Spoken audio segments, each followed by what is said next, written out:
will start with this. Each item on the agenda shall be open for public comment as it come up on the agenda. Each citizen shall be allowed 3 minutes. 3 minutes. Can you hear me now? Let me start over. Sorry. Each item on the agenda shall be open for public comment as it comes up on the agenda. Each citizen shall be allowed 3 minutes for input to a max of 12 minutes per agenda item.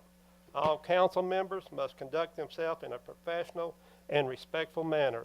All remarks should be directed to the mayor and not to individual council members. Staff or citizens in attendance, personal remarks are inappropriate.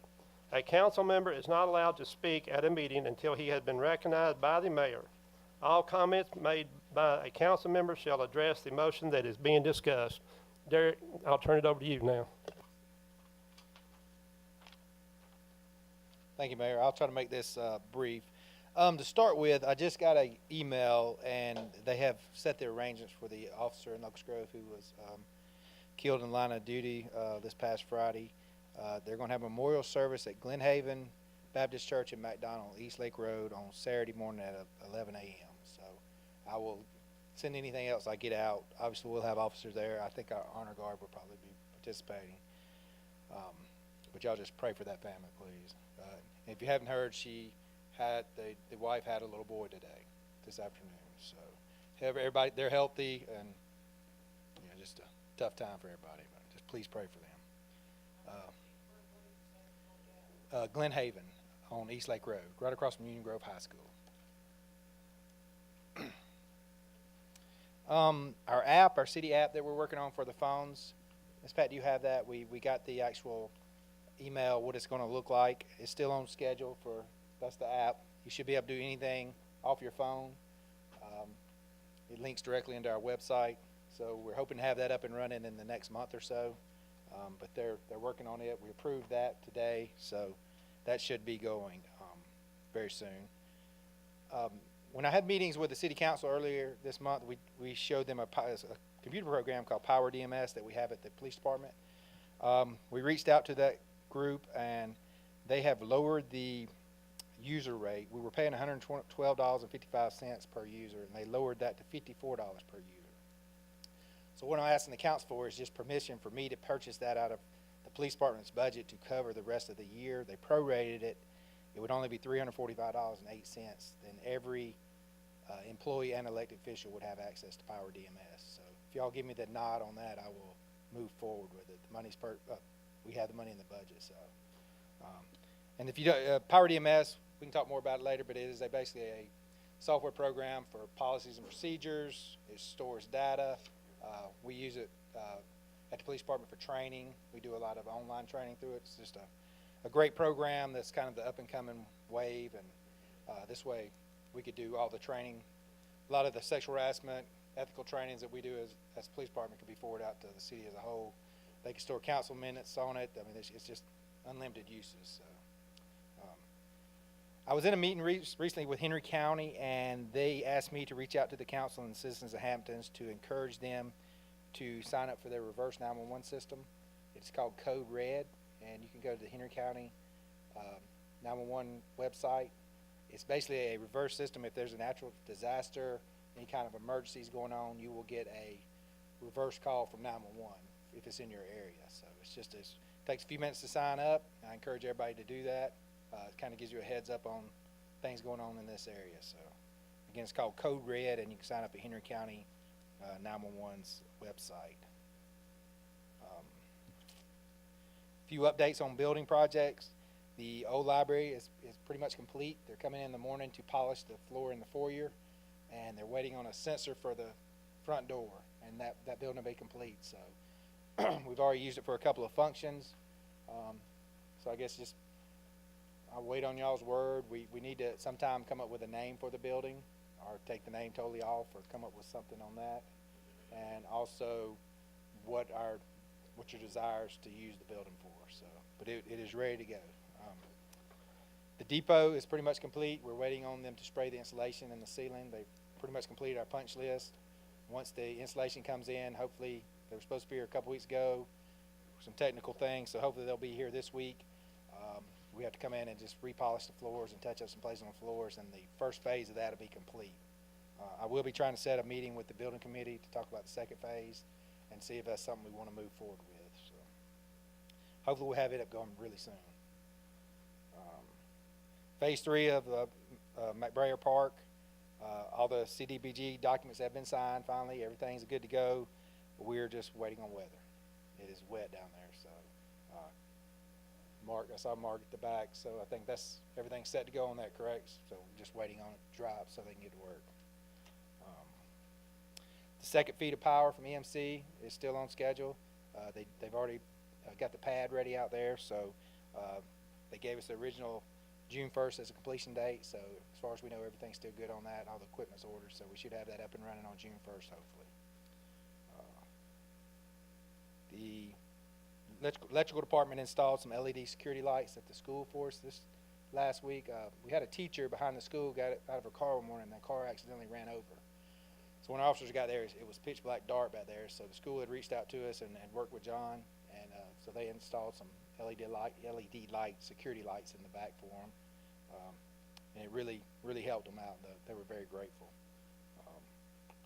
Let's see, the FEMA training that several of us were going to in January, they moved that to August. You should have got some emails about it. If it comes out that somebody else, we're only be allotted that same amount of slots, 4 slots. So Mayor, if you decide you'd rather somebody else go, that would be totally up to you on how you want to do that. We were refunded all our money. We're working on getting one airline fee back for reimbursement through the federal government, which just takes a while, but we should get reimbursed everything on that.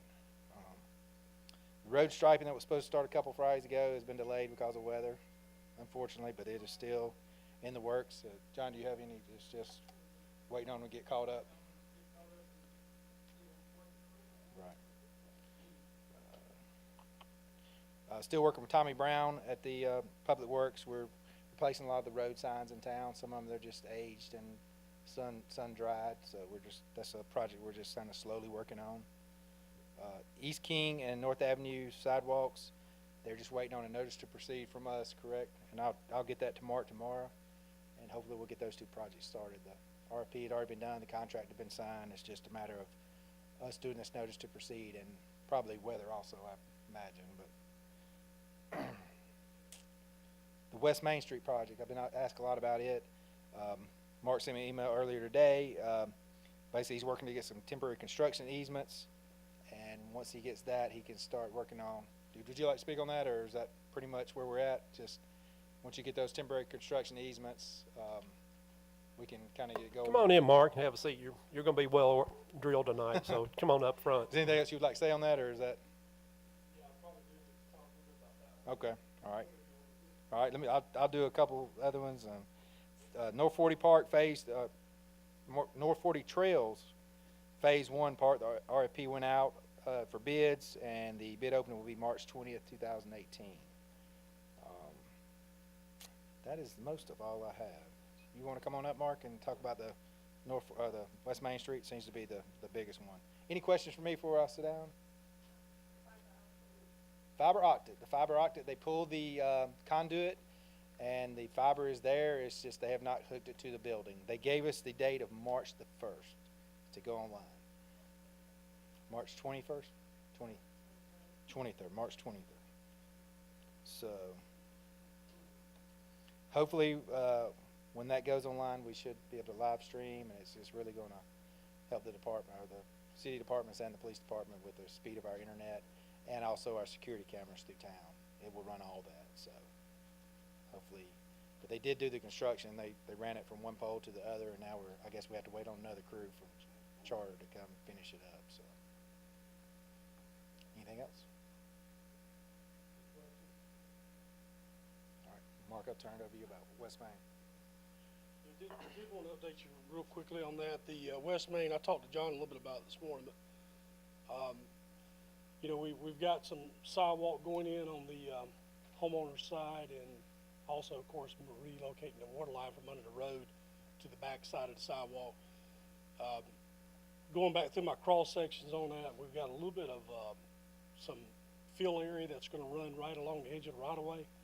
And to actually be able to, obviously have a skid steer or even people with rakes trying to clean that up and get it ready to grass, we need a little bit of a construction area, which would give us about 5 feet, some places maybe 10 feet from the right of way.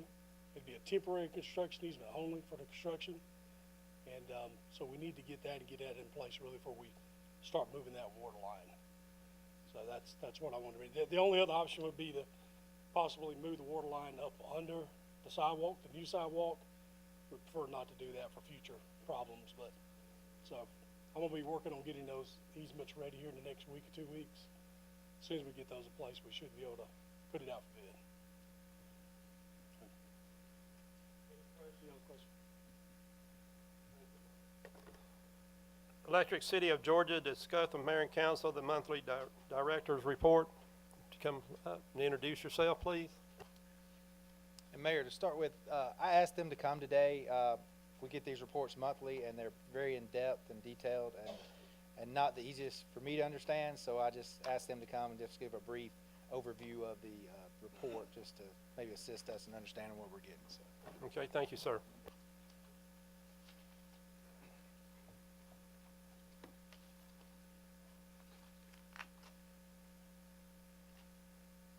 While those are being passed out, my name is Nick Fauché. I'm from Electric Cities of Georgia.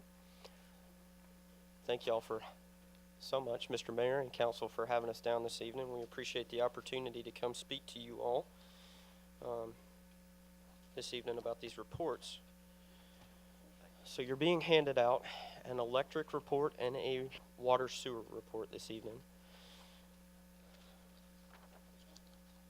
So I will briefly discuss the purpose of the reports. I'll briefly hit on the electric report and the sewer report, and then take any questions you may have.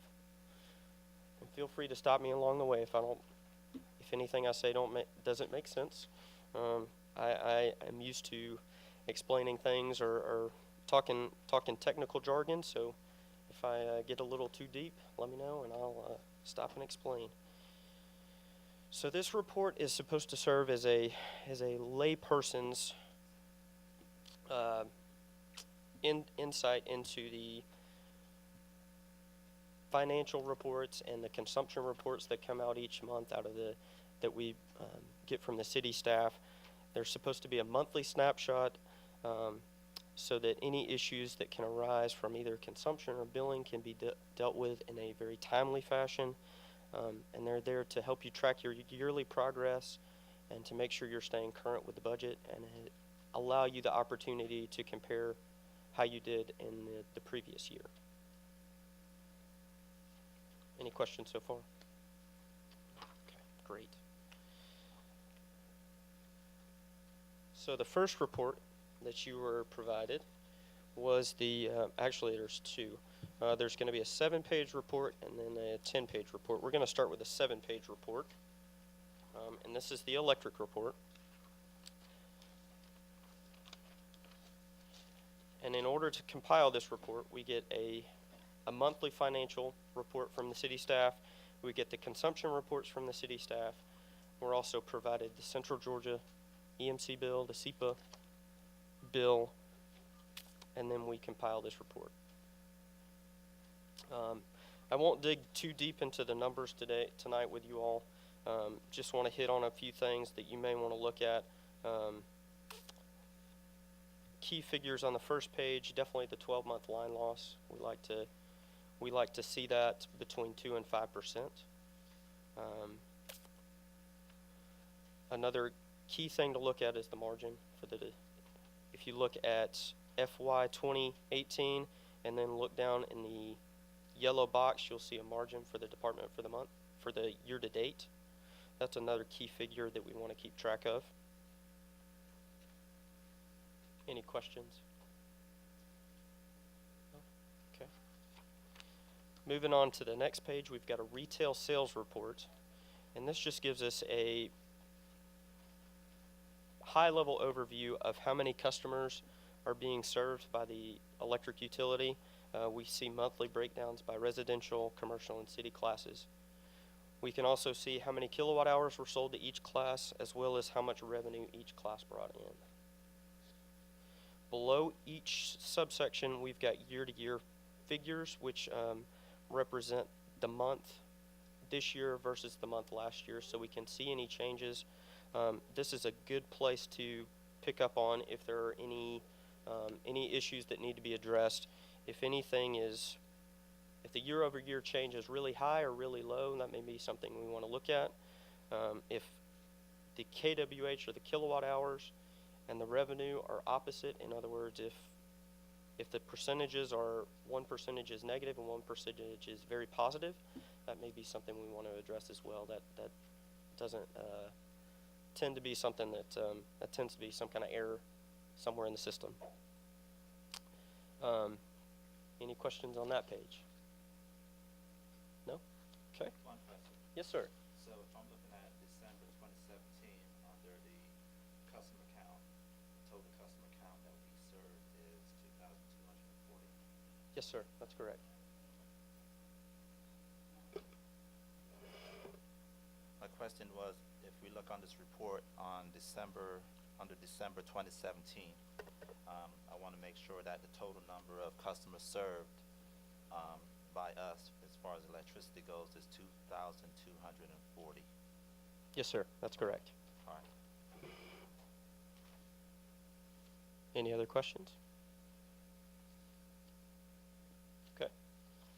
Moving on to the next page, we have sales statistics. These are where we've taken averages and given you a breakdown of how each class is performing. In the first section, we've got average consumption per customer, which is what each customer is using roughly on a monthly basis. We've got the average bill per customer, and then we've got the average rate for each class in the bottom.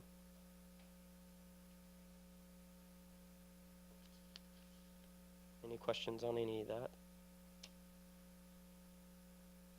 I know there's a lot of numbers on here, so if anything jumps out at you or if anything doesn't make sense, please let me know. I'll be happy to discuss it more. All right. If not, we'll move on to the power supply page. On the power supply page, we have the breakdown of the Central Georgia EMC bill. Then we've got the SEPA bill broken down into energy and capacity. We've got how much energy was consumed through Central Georgia EMC and then how much comes from SEPA. And then a number to note is at the bottom right corner. It's a good idea to keep track of the total wholesale cost each month.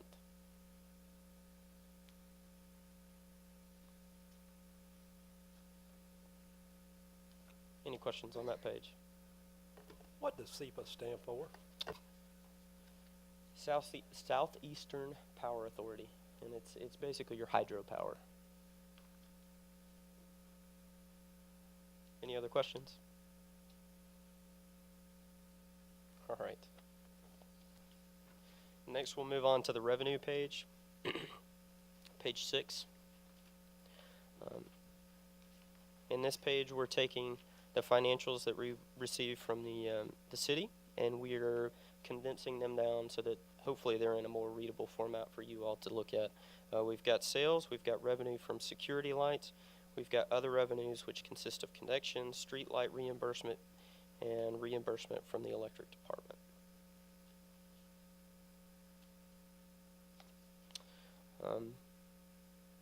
Some other figures that you might want to keep track of. Down here in the yellow box, the very bottom line is percent to budget, and those are just numbers we like to keep track of to see how well the city is performing versus what's budgeted.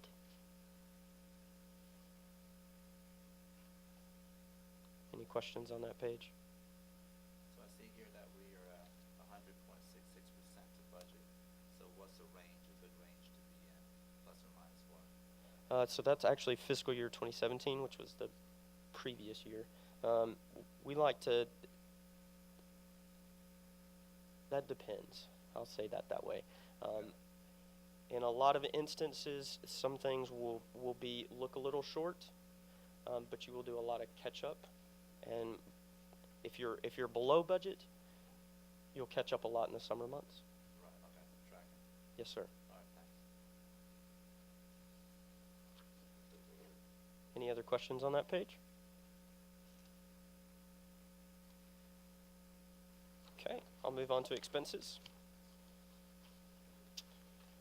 This is a somewhat more detailed breakdown of the expenses for the electric department. We've tried to condense them as much as we can, but also want to be as transparent as possible as well. Got personnel costs, purchase services cost, supplies, and other miscellaneous purchases for grand totals down at the bottom. Also, as I mentioned on the previous page, just want to make sure, keep track of the percent to budget, which is just a measure of how well the department is adhering to what was budgeted. Any other questions on this page?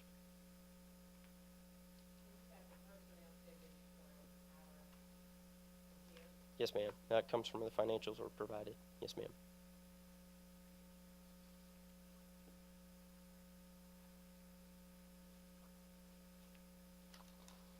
Any other questions?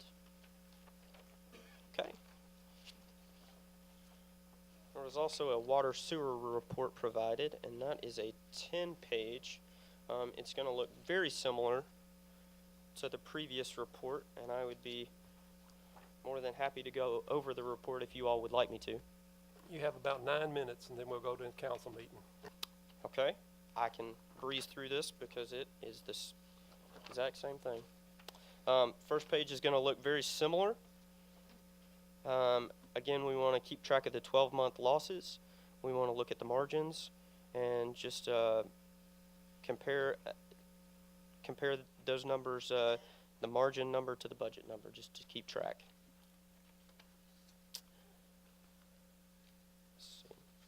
Moving on to the next page, we have the retail sales report. There are actually 2 retail sales reports in this report. One is for water and one is for sewer. So that we've broken those out for you. Same comments as the previous report. This just breaks down everything into customer counts, how many kilogallons were consumed, and the revenue that each class brought in. Also want to point out the year-over-year change below each section. Page 4 is just the wastewater report, which is, again, very similar to the last page, which was the water report. Are there any questions about either one of those? The only question I have is the customer count for these 2 reports. Can't use your mic. You have to press down on it.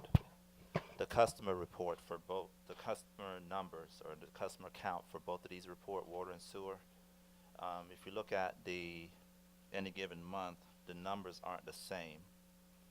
So I'm kind of wondering why December 2017 has a different number of customers for water as opposed to sewer. That depends on how many customers are taking sewer. Some could be on a septic tank. Some could have other means of disposing their water.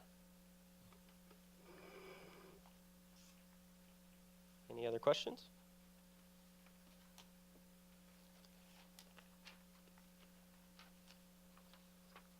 Okay. The sales statistic report is very similar to the electric report. I've just broken everything out into how many kilogallons each customer is using, average bill per customer, and then the average cost per kilogallon for each customer. And I've done that for water and sewer as well. Any questions on those? Okay.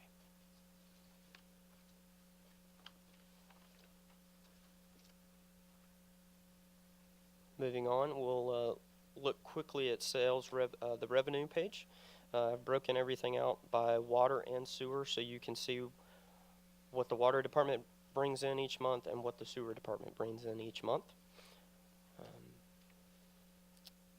Again, want to point out the percent actual to budget. Just keep track of this this is a key number to look at each month to see how the department is performing versus what's been budgeted. Any questions? Okay. All right. Moving on, we have the expenses. I've broken this out into water expenses and wastewater expenses, and then at the very top, I've combined everything into one box for you all to look at the total expenses for the water and sewer department. You've got personnel, contracted services, supplies, and other expenses. Let's see. Just want to point out the percent actual to budget again. That's a key thing to look at.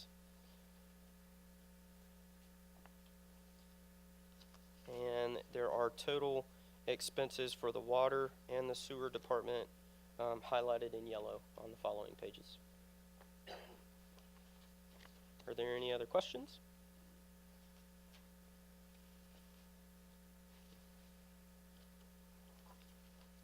No? All right.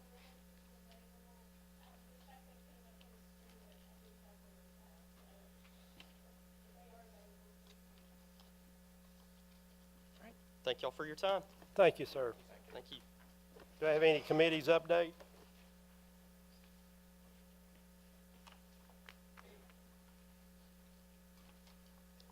Need a motion to adjourn? Shop. We're adjourned at 18:27. All in favor first. Okay, we're adjourned at 18:27, about 3 minutes.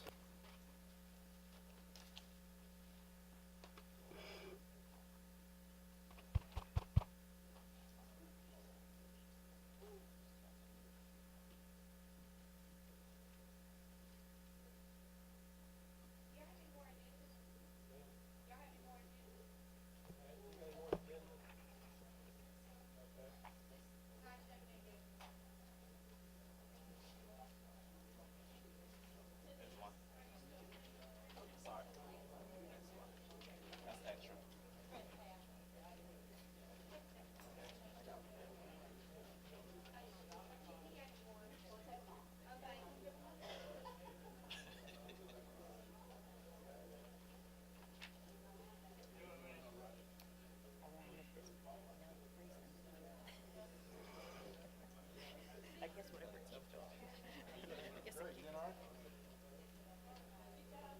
don't know why the number keeps changing. This, oh, that number varies.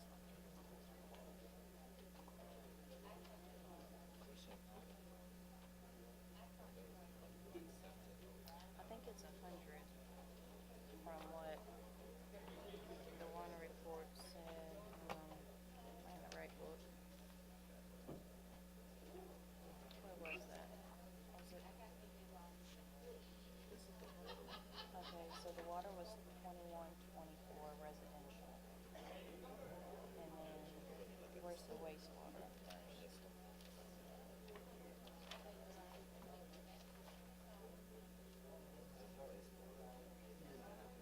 No, I think you compare this one with the one on here. So you've got the water here for 237, and then there's another wastewater page right here, and it's 220, 2237. So it's a difference of 100 for December. Because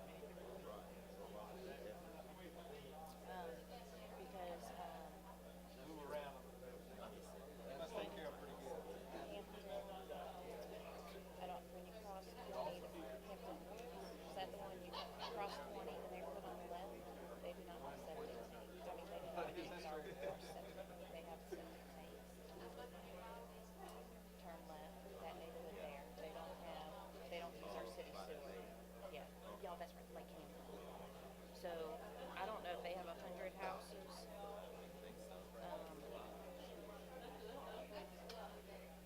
And then there's another house. I know the house just past Hampton, Lake Hampton. It's a yellow house and it's on 3 to 5 acres. Call the council to meet in order at this time. If you please stand for the pledge of flag, and the invocation be by Councilman Ann Tarpley.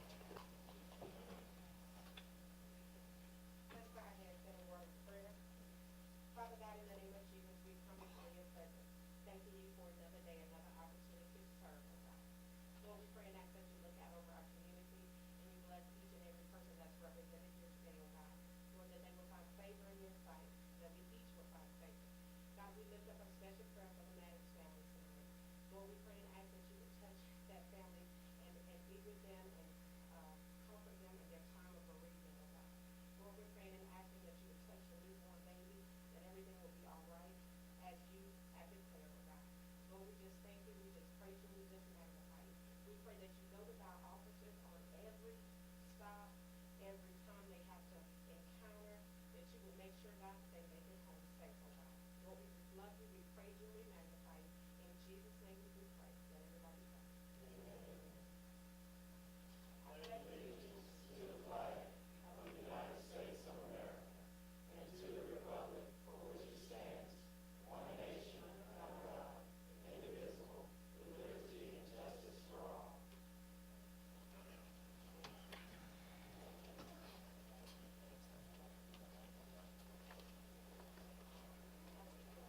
I have a proclamation at this time to read, and I would like for Bill Dodgen and any other member of the tree board to come forward, please. Any member of the tree board that's here, please come forward.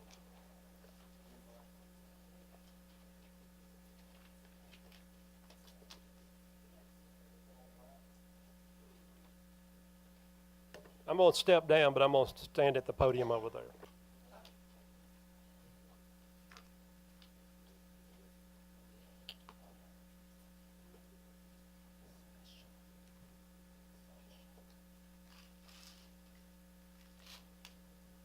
This is a Arbor Day proclamation for our tree board. This states as, whereas in 1872, J. Sterling Morton proposed to the Nebraska Board of Agriculture that a special day be set aside for planting of trees. And whereas this holiday, called Arbor Day, was first observed with the planting of more than 1 million trees in Nebraska, and whereas Arbor Day is now observed throughout the nation and the world. And whereas trees can reduce erosion of our precious topsoil by wind and water, cutting, heating, and cooling costs, moderate the temperature and clean the air, produce life-giving oxygen, and provide habitat for wildlife. And whereas trees are a renewable source, giving us paper, wood for our homes, and fuels for our fires. Whereas trees in our city increase property value, enhance the economic vitality of our business areas and our beautiful community. And whereas trees, whenever they are planted, are a source of joy and spiritual renewal. Now, therefore, I, Steve Hutchinson, Mayor of the City of Hampton, do hereby proclaim February the 16th, 2018 as Arbor Day in the City of Hampton. And I urge all citizens to celebrate Arbor Day and support the effort to protect our trees and woodland. And further, I urge all citizens to plant trees to gladden the hearts and promote the well-being of this future generation, dated 13th day of February 2018. I want to present this to Bill.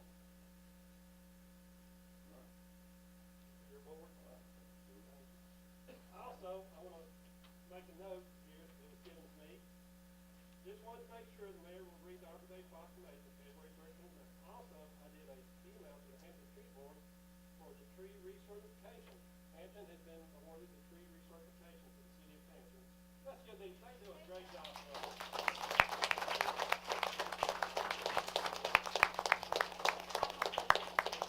Now, Nita's got something to say. Also, next Friday, the 16th, starting at 8 o'clock, they're gonna, the National Gardeners and who else doing it, giving trees away at the depot. Probably at the depot parking lot. They're gonna be seedlings, so they're gonna be really small, so you shouldn't have trouble. Okay. And the 16th, February 16th, that's Friday, starting at 8 o'clock in the depot parking lot. Okay. I've forgotten the group that's doing it, but it's got something to do with National Gardeners, doesn't it? And some other groups, okay? And it's free. Yes. It's 4 different kinds. I don't know. Dogwoods is one of them, I think. Thank you, Bill.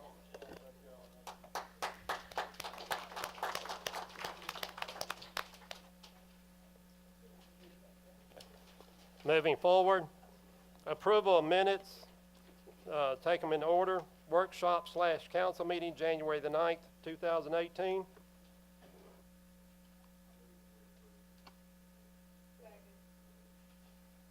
Any discussion? All in favor? Passed 6-0. Special call council meeting dated January the 19th, 2018. Make a motion that we approve the special call council meeting for January the 19th.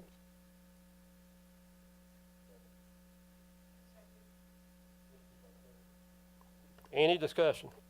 All in favor? Passed 6-0. The special call council meeting, January the 29th, 2018.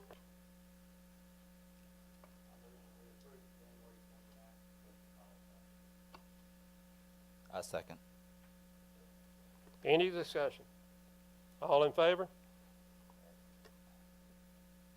Passed 6-0. Special call council meeting dated February the 6th, 2018. Make a motion that we approve the February the 2nd special call council meeting. I second.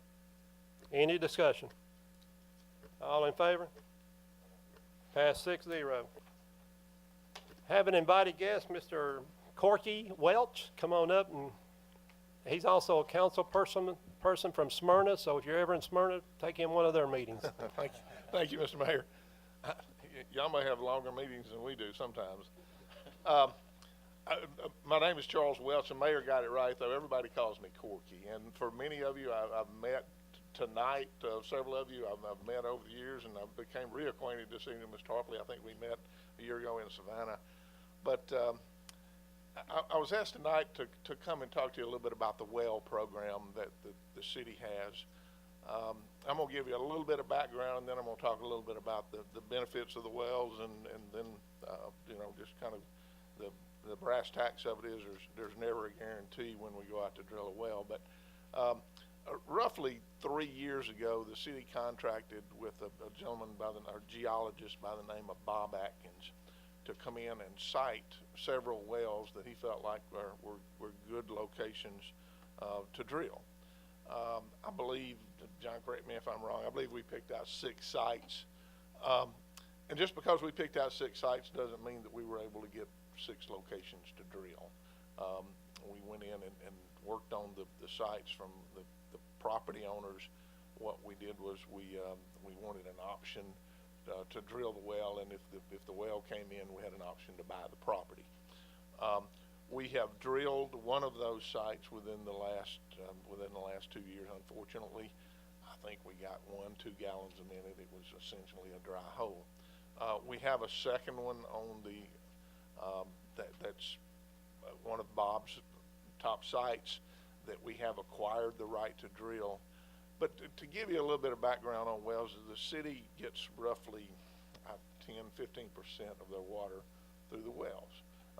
If you look on page 2 of the handout I gave you, in 2017 we purchased 14,500,000 gallons from Henry County, and we produced 3,000. So I guess that's really a little over 10%.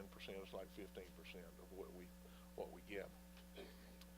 But the benefit of the wells is it is much cheaper than the water that we can buy from Henry County. If you look on page 1, I've tried to do a little outline of what the cost benefit is for drilling a well. And this is what Henry County charges us today, $3.38 a thousand for every 1,000 gallons of water we buy. And I've estimated what our electricity costs are, chemical costs are, the building and equipment to drill to drill and put into production a new well, and then the operations. And operations are bare minimum. We have a little bit of chemicals that we have to go by and check, but essentially it's a very small time outlay every day to operate it.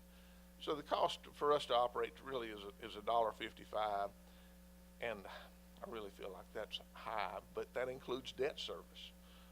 So over the course of 20 years, the bottom line is that we save $700,000, or $35,000 a year, and that's based on a 65-gallon a minute well.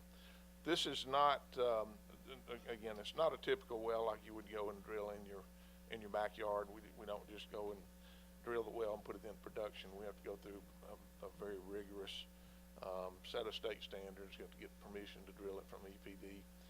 The drilling is a little different. We case it a little different, and it's a strenuous process to go through, and very, very strict. But the benefits are there if we get a well. There is never a guarantee that we're going to be able to drill a well and get 100 gallons a minute out of it. But if we do, we can operate it roughly 66% of the time, and this is the benefit of it. And like I say, it's $700,000 over a 20-year period. Pays for itself long before the 20 years is up, and it's a benefit to the city at that point. I'll answer any questions. That's just a brief summary of where we are, what we've done over the last few years. We've gone through a process here, I guess, over the last 20 years, and I've been working down here roughly 20 years. We've probably drilled 3 or 4 wells. We have one good well out. If you've gone to the wastewater treatment plant, as you turn onto the road to go to the treatment plant, out near the creek, you'll notice a well out there, and that's the best producing well I guess we have. And it produces probably something of this nature. But I was just asked to come down and give you a brief summary of where we are and what we have and what we can do. I'll answer any questions that you have. Corky, just overall, to bring a well completely online, what does it cost? Roughly $325,000. Now, here's what happens first. As I mentioned, Bob Atkins came down and sited the well. John would have to work to do a little bit of improvement to get the well rig into the site to be able to drill. And then the initial cost for outside services is about $20,000, $22,000 to come in and actually drill the well. So to determine if we have a well that's a good well or a bad well, that's what it costs. If it's not a good well, it stops right there. Of course, if it is a good well, it runs us where the 325 comes in. Mayor, just so you're clear, we have monies budgeted for this out of Splash. We have over $400,000. I guess I'll be coming to the council in the near future just to ask for if the council would wish to proceed with the well site that we have next on the list, which is in Bridgeport subdivision at the end of Canyons Court.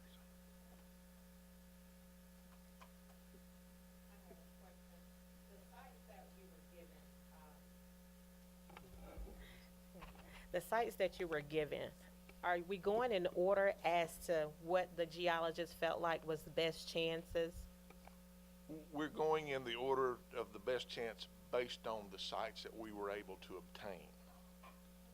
Meaning, I think he gave us 6 sites, and we were able to get number 1, which he thought was the best, and then the only other one I think is a number 4, John, if I'm not mistaken, but it's not the top site that he gave us. But Councilman Tarpley, I don't want to talk bad about geologists, but there's just never a guarantee. I mean, we have worked with geologists out of New Hampshire that our clients have paid hundreds of thousands of dollars to, and drilled great wells. We've worked with those same geologists and drilled dry holes. I hate to say this, just a bit of luck. And that geologists would throw me out of the room at this point. But the truth is what it is. There's just never a guarantee. But the good side of that is we're not spending $325,000 to go out and just to drill a well to determine if it's a good well or a bad well. It'll cost you $20,000 to find out. You know what you're saying? Yes, sir. And that's not money to me. That's money, we have a driller that will come in and essentially will drill the well for the city. It's an outside company that comes in and does that. Is there any requirement of us as far as contacting the property owner and working through that? There is, and we have gone through that process already. We've gotten the permission from the property owners to be able to go and drill the well at this point.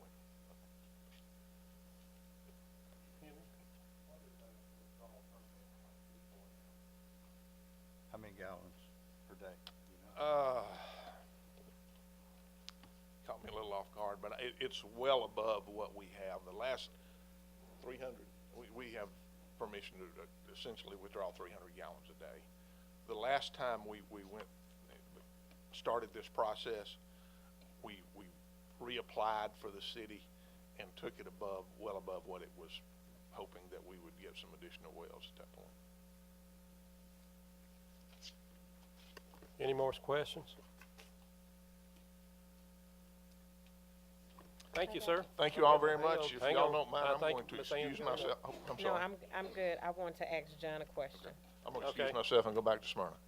Have a great trip back and be safe. I wanted to ask you in regards to the drilling of the wells. Is that something that your department, as director of our public works, that you recommend that we continue to look for?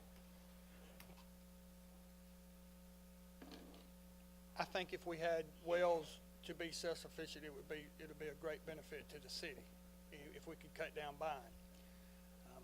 Like Corky said, there's no guarantee we're gonna do that, but if we spend $20,000 to drill a well and it turns out good, and in the long run, it saves us $700,000 in 20 years, I mean, it's a great investment.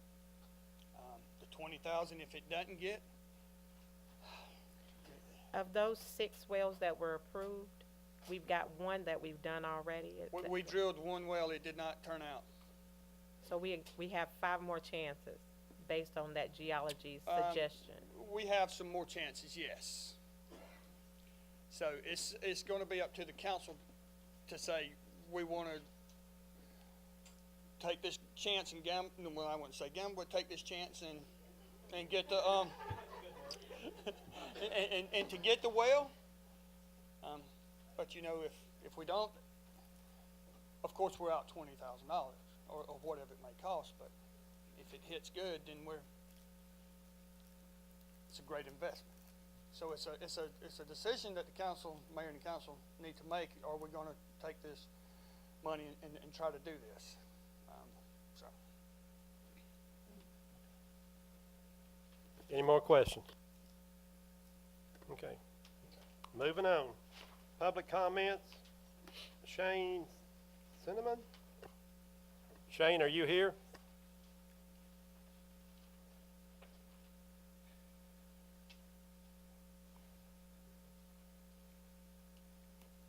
And I may have pronounced your name wrong. If I did, I apologize. I didn't hear you much outside, so I'm not sure what you said.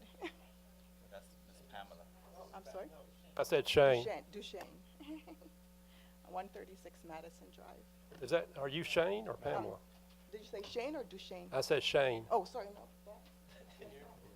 Okay. They're not here. Okay, Pamela? Gotcha. Good Hello. evening. Good evening. Hello, everyone. I came here today to speak in regards to last month.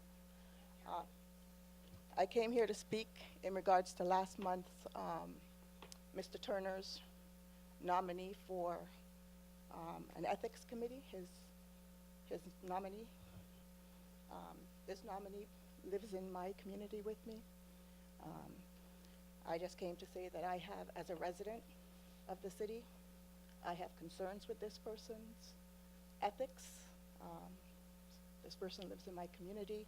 I've worked with this person on boards and committees, and in my dealings with this person, I have found this person to be deceitful, underhanded, vengeful. This person has proven to me time and time again that they are untrustworthy, and You're gonna, I can't let you sit here and slander somebody. I mean, or call, I'm not saying just giving slander. you my opinion and why Well, I'm that's your concerned. opinion, but I understand that there's a lawsuit tied up in this subdivision right now about this. And I'm not dragging the city into this. I would suggest you try to work it out through the lawyers. Am I correct? I asked my legal opinion to our city attorney. So, but I am able to express my concerns with this person on an ethics committee, being a resident of the city. I'll still ask for legal opinion from my city attorney.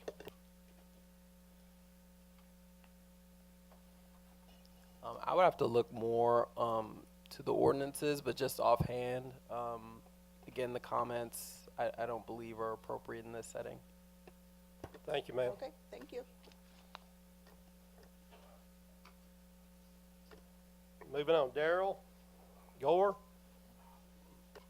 How y'all doing this evening? Oh, let me. But I'm Reverend Darrell Gore, by the way. Last time I was in a meeting, Mayor Coley was here. So, but one of my awesome neighbors, Major Williams, have kind of stoked the fire on my feet, saying you got to get more active. He's an activist, and he's a family man, and he's a role model for our community. But my concern today is not. I know I shouldn't have to expound on him because he's a great person as far as as far as our community is concerned. So with saying that, I am the vice president for the HOA of Southampton of community. And our concerns are pertaining to a new development that's taking place. Well, 4 homes already there in place. And they started doing construction as far as cleaning off lots. And our concerns are what's going to happen with when they start bringing in larger trucks to bring equipment to erect the buildings. And we're just asking this, for somebody here to probably investigate that. And thank you guys for your public service. Now I'm a retired fireman from Savannah, by the way, as well. So I understand when somebody get, down the job or sick or whatever, that how we should have compassion as far as giving accolades while people are living. Like today, I want to say thank you guys for y'all work and y'all sacrifice. And that's all. Thank you. Thank you, sir.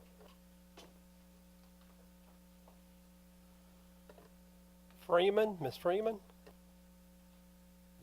Jaja is.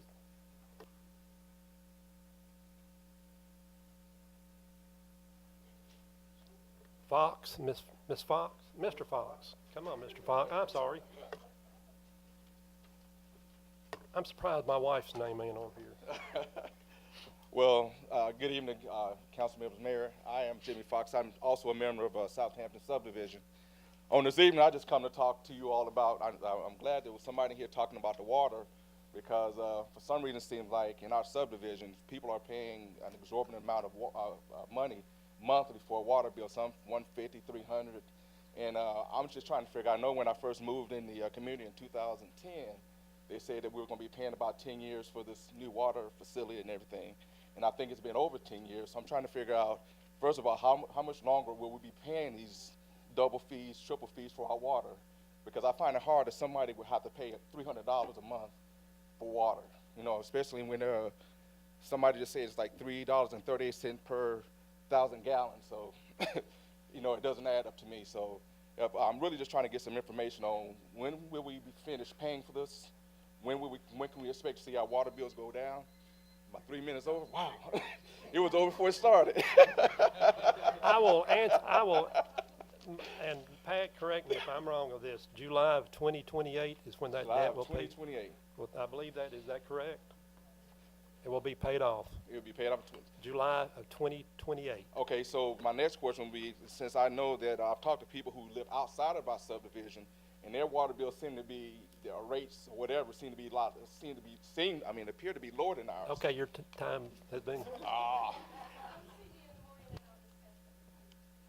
Come Thank see you my for your city time. manager. Come see the city clerk and our city manager. The mayor he's from Southampton, correct?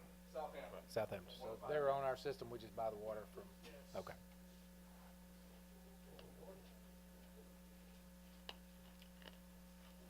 Mr. Mayor, Go ahead, sir. at this time, I'd like to request an amendment to the agenda to add the youth council. The purpose is to name my nominee for the youth council. Okay.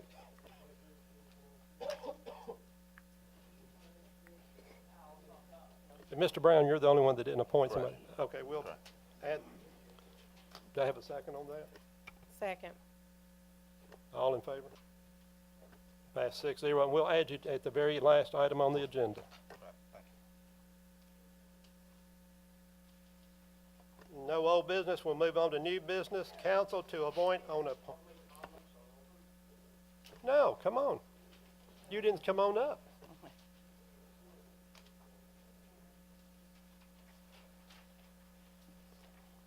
I apologize, sir.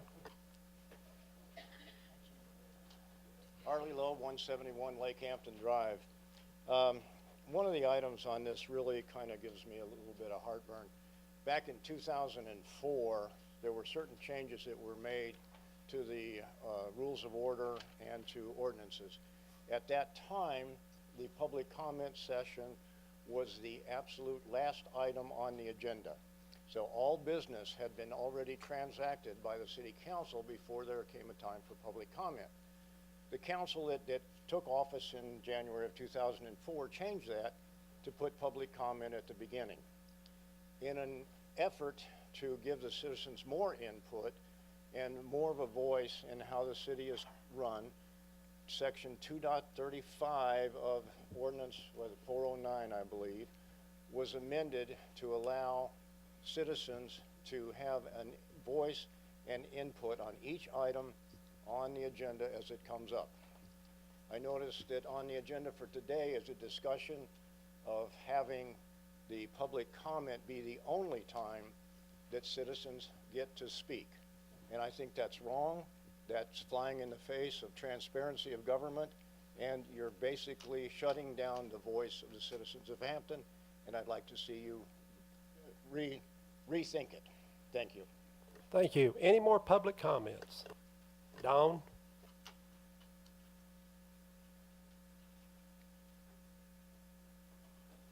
Dawn Greer, 20 McDonough Street. I just saw here part of new business is to vote on appointing a city attorney.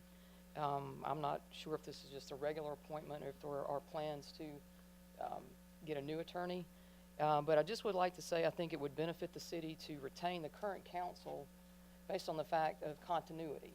There are so many new faces on the council now, and they don't have quite the length of time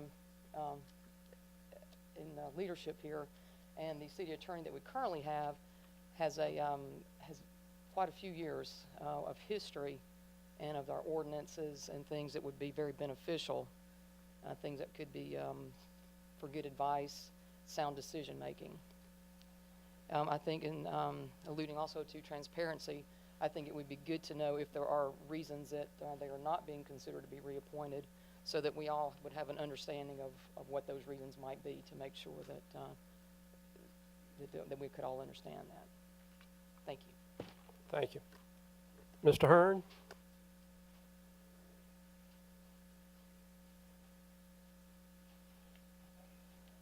Mine's not really a public comment, but I just wanted to come before the council. We had, as you know, put out the crosses, the veteran crosses, 2 times a year, normally at Memorial Weekend and Veteran Weekend. Well, it was brought to our attention here recently that the true meaning of Memorial Day is, and I'm just going to read it straight off the phone, as a day on which those who died in active military service are remembered, traditionally observed on May the 30th, but now officially observed on the last Monday in May. So we got together and decided as a committee to not do all of the crosses this Memorial Day, but this year to do just only the KIAs and honor the ones that were killed in action. So just sort of to let everybody know what we're doing, in case somebody calls and says, hey, how come we're not putting up all the crosses this year for Memorial Day? Thank you, sir. Any more comments? Dexter Cladd, 215 Creekside Circle. Just wanted to provide a comment or two on ordinance number 409. Since the majority of the council is new, and you're trying to build a new relationship with the community, and we're trying to build a new relationship with you, there's two things that's always important in a new relationship. There's trust and communication. So I don't think that the optics is good for this to, if you want to decrease the public comment so early. I mean, I don't think I would use my political capital, on something like that. I did some reading before I came here, and I know it's kind of popular with city councils over the U.S. over the last couple of years of decreasing the time. Chicago, San Diego, Michigan, school boards, but it's not that popular with the community. So I just ask you to, let's build a relationship first before we, decrease the time. Thank you. Any more comments?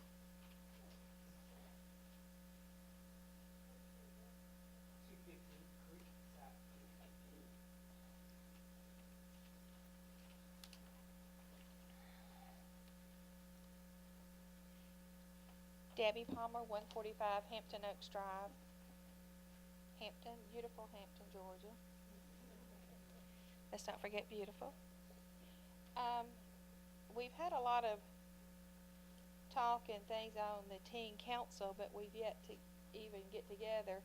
And it is in my professional opinion, in the years that I have worked with children, that when someone's placed on a committee such as this and working with children, that a background check should be completed. We go to school, your children go to school, your teachers, your principals, and everyone, the cafeteria workers, go through a background check. I think that the council, and that never has been brought up, but I have never even seen a plan of the teen council and what the expectations are, or any bylaws or anything like that. But I think we need to really look, and y'all need to really consider background checks to be completed on anyone that is going to be representing our beautiful city and working with children. I think it would be a good practice and good practice and safety we won't have to have representation on that. So I just ask that you think about doing background checks on individuals. Thanks, Ms. Palmer. Any more comments?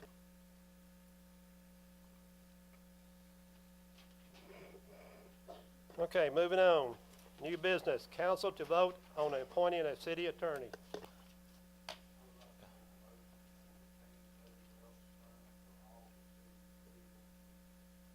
Second. Any discussion? All in favor? All opposed? 4 to 2 to oppose.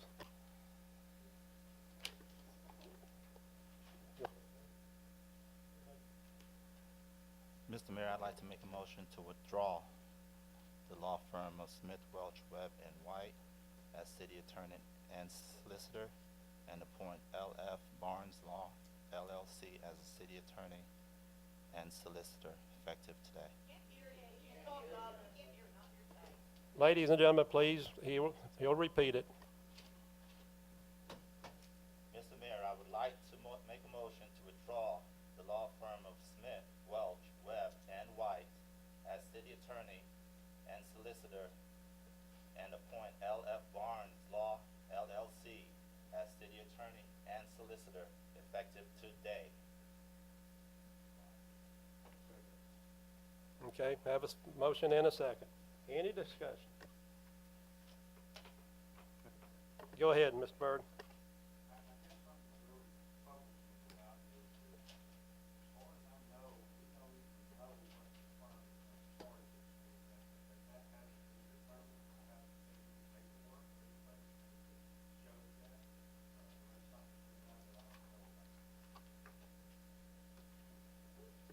I'm under the same boat.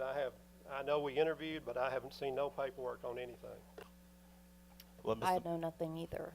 Mr. Mayor, I've done due diligence and I've done the work, and I have spoke to the other council members, and the new attorney will do the work that we're asking them to do for the same rate that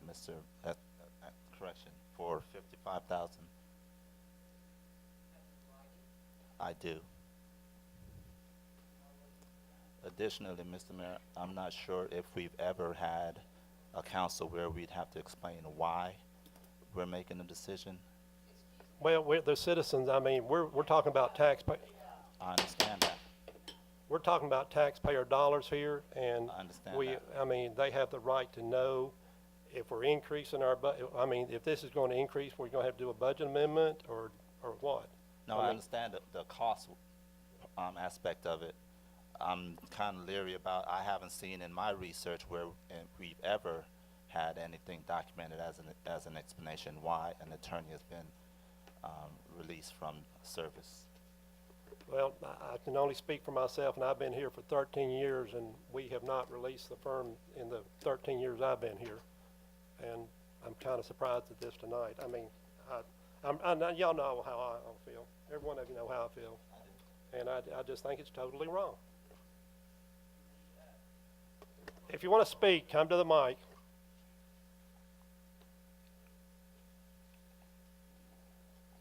Dawn Greer, 20 McDonough Street. Just again, for transparency's sake, this does seem like there's some sort of ulterior motive or perhaps an agenda going on. I'm not aware of any issues that we have with the current city attorney, and sometimes change just for the sake of change doesn't result in a good outcome. So if there is a reason for this, it should be made public so that we can all have a good understanding. And again, I think someone mentioned trust, and we need to build trust, and this is not a good step toward building trust with the community. This is an elected body that has a responsibility to answer to the citizens. And it should just sit there and just and pronounce an edict as this to do something that without a stated explanation, it just doesn't seem correct. Thank you. Please come to the mic if you have a comment.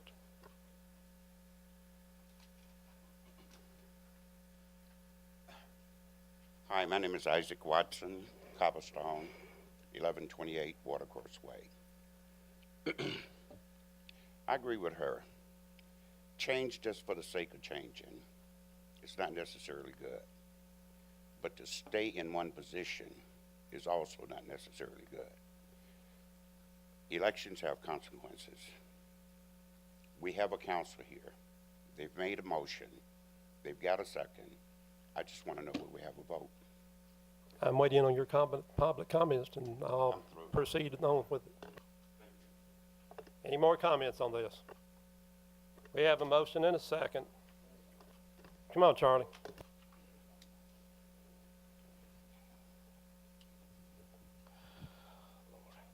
I don't know if I should be up here or not, but I'm going to say it anyway.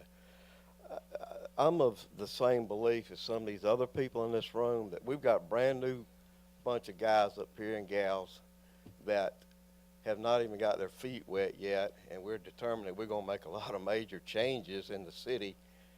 And, you know, unless there's some kind of major problem with our attorney, which I was on the council for 12 years, as a lot of you know, never had any problems with that firm.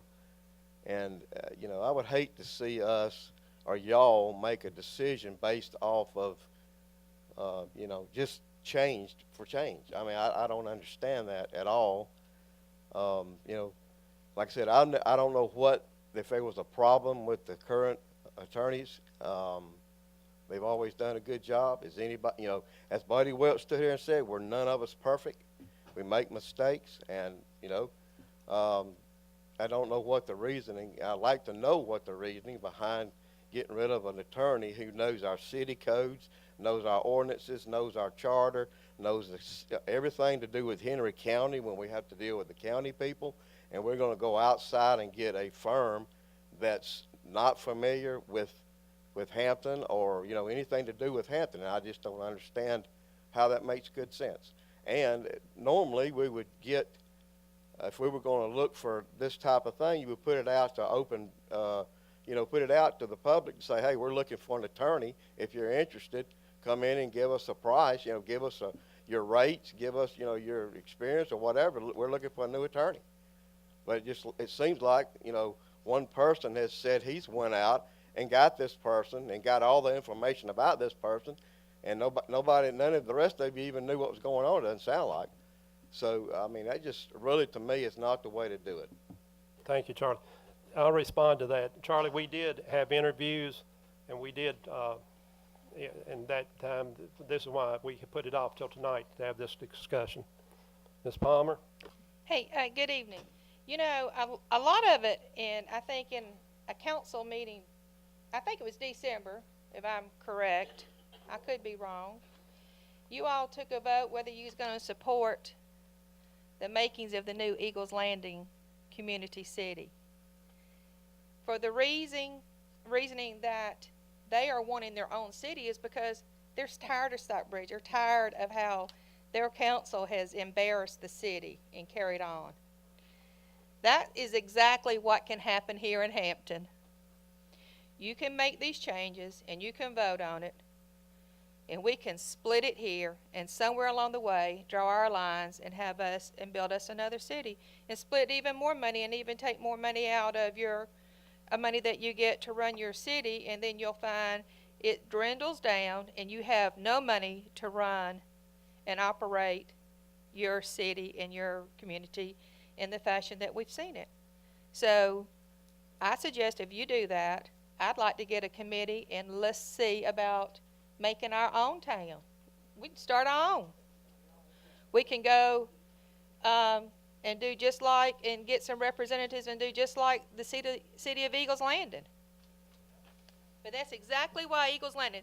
People don't understand, and that's exactly why. Thank you, Ms. Palmer. Yeah, go ahead.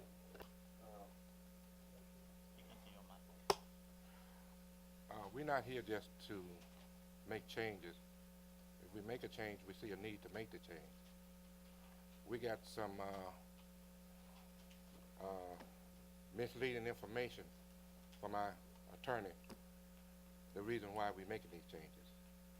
And we had to come back and rectify some of it to protect the city. Share that with us? We shared it now, but I don't know why no one else shared it with before. But that's why we're making the changes. We don't. What did you misled and what did you get?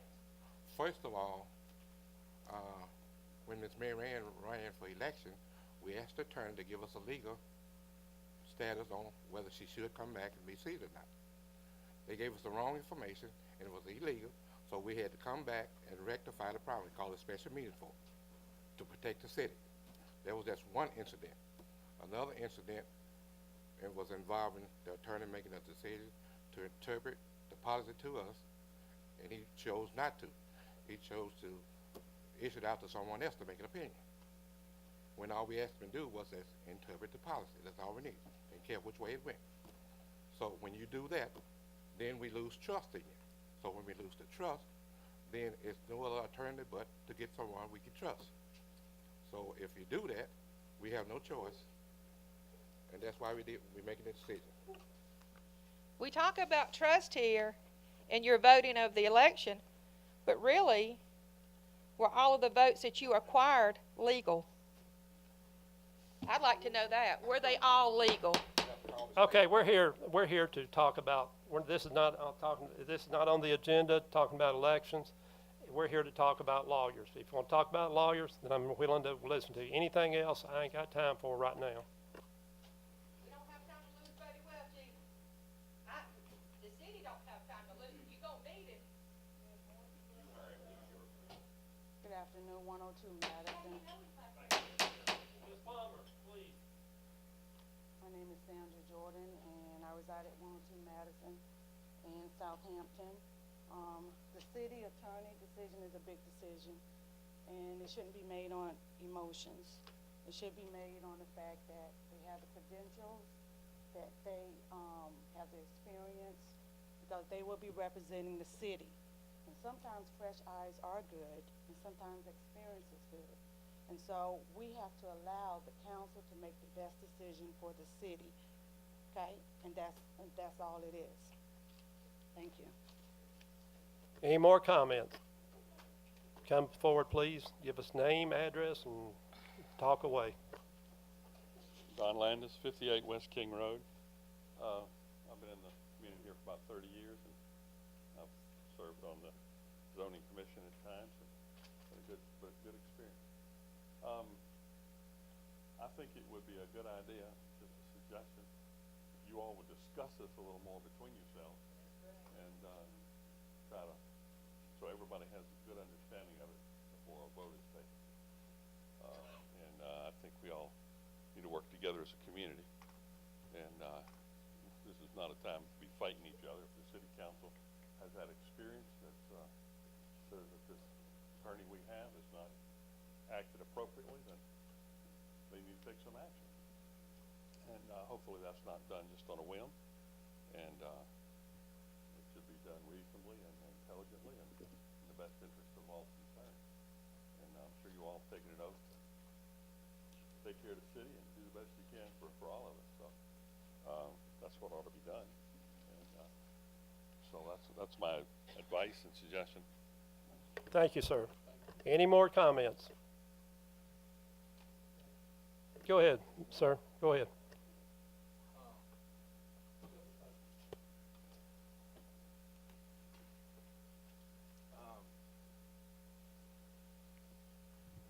Gained a few. That was difficult. My name is Gerald Chichester. I'm at the firm Smith Welch Webb and White. I haven't been working with the city of Hampton for very long. I just came to the firm, so I'm relatively new.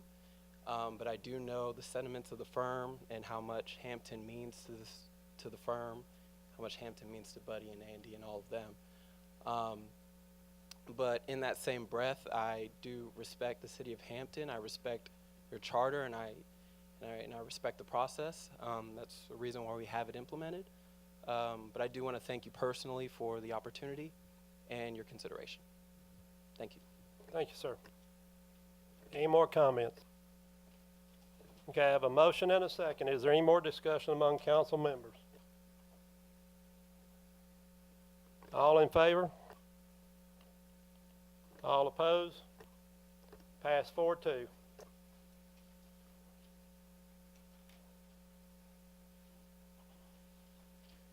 Moving on, new business, mayor and council have been requested to approve adding the following statement to our tree harvest application.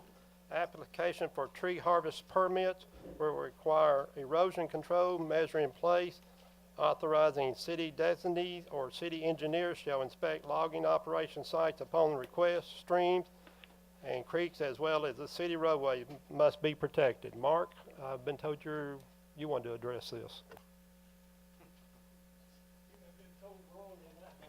Mayor, Bill Dodgen had requested this from the tree board to be added to the agenda. Is Bill still here? Okay, Bill, you want to come?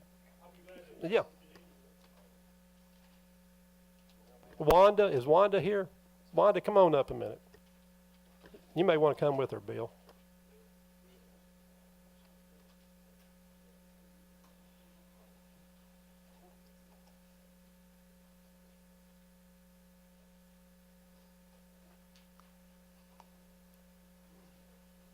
Yes, sir. Sort of explain why how we're doing this. As far as the request by Mr. Dodgen, I'm not really privy to all the information as the reason he asked for this, but it's my understanding that the harvesting has to be regulated by the state. Where's Mark Whitley? I did discuss this with Mark Whitley. He actually said that the timber harvesting is a federal law. Is that correct? Federal. Would you come on up with her, Mark? Yeah. Come on, Mark.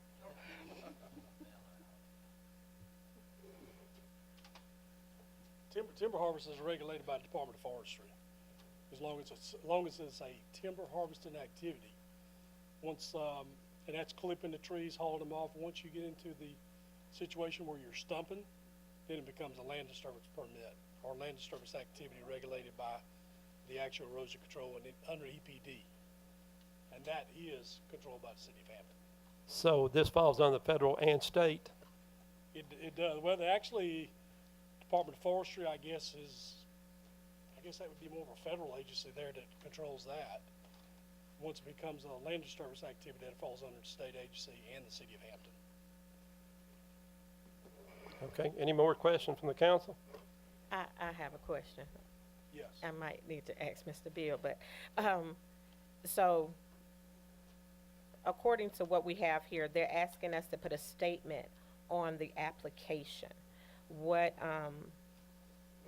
in regards to erosion control, but what you're saying is that when you're doing timber harvesting, you're not messing with the soil, so it's not regulated. So you can't make them do soil erosion control because they're not supposed to be messing with the soil anyway. That's correct. That's the way I understand it. I am not an attorney, obviously, to give you the legal issue on that, but my understanding, as long as it's under a timber harvesting activity, the city of Hampton cannot regulate that part of it. Now, once it disturbs soil, as far as the land disturbance activity, then it's a different story. Okay. Can I ask Mr. Bill? Mr. Bill, come up to the podium for me. You are over our tree board, and so I'm assuming that you had a reasoning for asking us to put this. Yeah, the reason was, recently there's been a lot of storms that area that's clear cut. And sometimes when you do that, you got a lot of stormwater, water erosion, it's just used up. And, in the city of Hanover, you know, you're sitting on a creek, on a watershed. Okay, you got a watershed going to the south, east is, Tallahassee River, and going to the southwest is, Bear Creek. It starts right in the city limits of Hampton. So, all we're asking to do is require, possibly require silt fence, if you don't have a timber harvest, just to protect your water. You got a drinking water source that's only 2.5 miles down the Tallahassee. So, you know, that's basically, but I will say this, is you had a point about regulating. You do, the city does need to regulate its water. You really do, period. I mean, you don't wanna be at a point where you restrict builders or nothing for, you know, building or anything, but you gotta control that erosion. That's what you gotta do. You just gotta control it. So that's basically what's going on. Can I ask one more question, Mark? Now, and Ms. Wanda, you might be able to answer that. This is the first time we've had any timber harvesting here, or that I know of. I better put it like that. I think that was before. There was one other occurrence that I think Mark went with a former community development director to look at, but I think that was before I came on with the city. This is the first one that I've actually been involved in. Mark, have we had any problems with the soil erosion? Or At this point, I don't know of any of this time. I'll be glad to investigate that more to make sure there's not. I will tell you this, as part of the timber harvesting activities, the owner or contractor is responsible for also doing a timber harvesting plan and following certain regulations that are put down by the forestry department. So, and that includes protection buffers along state waters and other activities too. So it's not a matter they can just go out there and timber harvest without being regulated by the state. Now, I will say this, I would doubt that the state inspectors are out there looking at it, but there are requirements that they have to fulfill under timber harvesting. And again, I don't know of any issues, but I'd be glad to investigate that a little more. Well, this to Mr. Bill. Could you get with Mark and go out there and see what you both could go together and see what the problem is? And then, Actually, I went by there today, and I didn't see, it wasn't a major issue yet, but you ain't had no major flooding? 3-inch, 4-inch torrential rain, because this area you're talking about, you get stormwater all the way from the subdivisions on the very north side of town, really. That's, I don't know if anybody remembers, I know Henry does. Years ago, we had flood on Elm Street, and that was due to sediment that come off of some of these subdivisions. There was a lot of building going on there, okay? And it got down and stopped up some vents, and that bottom down there, was the city corrected it, okay, but it actually flooded a house on Elm Street. But do you have a problem going with Mark and show him what you're talking about out there? I'll give Mark on it, and, you know, I don't think the situation here, it I'm just saying in the future, I mean, if guys come in and cut a bunch of timber, you're gonna have a lot of dirt washing around. Yeah, we all can discuss things, come up with some kind of strategy or some recommendation. I'll be glad to get with Bill and go look at it and report back. Okay. So do we want to add this, or do we put table it? And I make a motion that we that we postpone this item to a later date. any discussion? All in favor? Mr. Brown, did you vote? I did. Oh, okay. 6-0. Mayor and council to discuss and appoint 3 members to the Ethics Committee, 1 to complete term ending 3/31/19, and 2 members to serve a 4-year term. Pat, do we know who the members up here, need to appoint?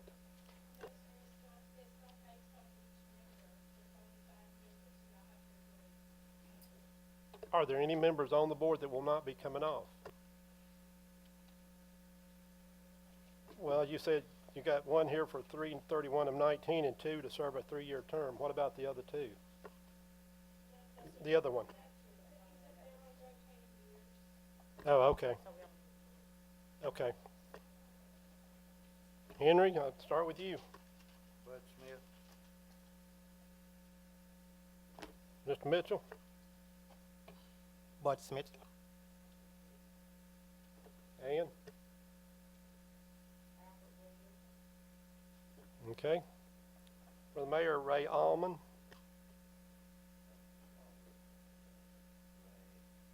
Stephanie? Arlie Lowe. Change my mind. Okay. Sorry. Go ahead. I have Veronica Atkins. Veronica? I don't have one. You don't have one, okay. So we got 5 right now. Okay, Bud Smith, we'll take them one at a time. Correction, Mr. Mayor, I'm sorry, I'm looking at the wrong thing. This is the Ethics Committee, right? Yes, sir. The person I have is Mr. Desmond McCain. Mr. Desmond McCain. Okay, that gives, go ahead, Henry. Go ahead. Discussed about having 7 instead of.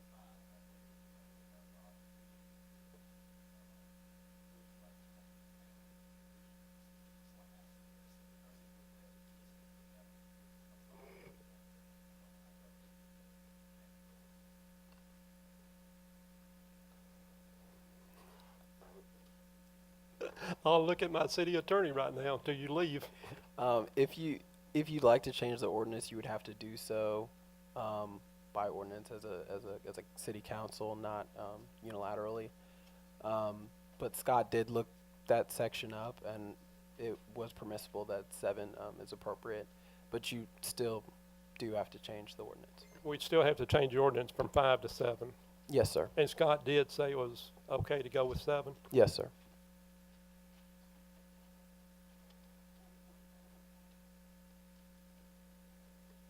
Okay, I've got one count. You may want to make that a motion then to stay that way. I make a motion that we remain at 5 for the Ethics Committee. Okay, let's discuss it. Any discussion? Okay, well, let's go right down the list then. Mr. Bud Smith, a yea or nay from each council person. She made a motion. All in favor of keeping it at 5 or go?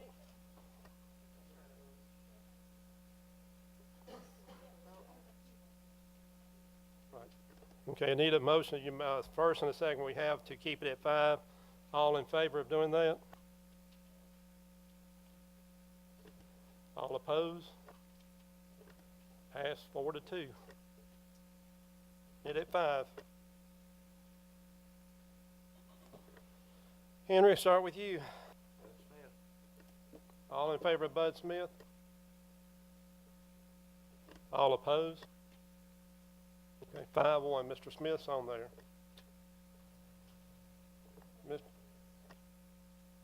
Do what, Pat? Mr. Turner.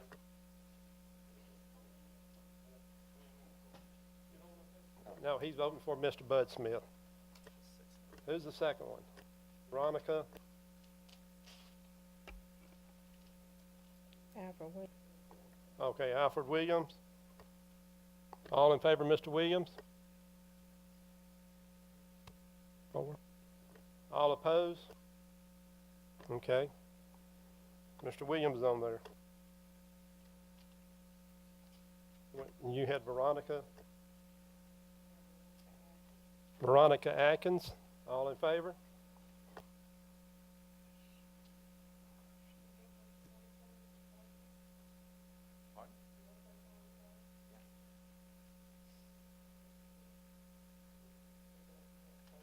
Mr. McCain, you changing yours to McCain? Okay. All in favor of Mr. McCain? All opposed? Okay. 5-1 he's on. The mayor had Mr. Ray Allman. All in favor of Mr. Allman? That's 3. Sorry. Mayor, I still have, you need one more.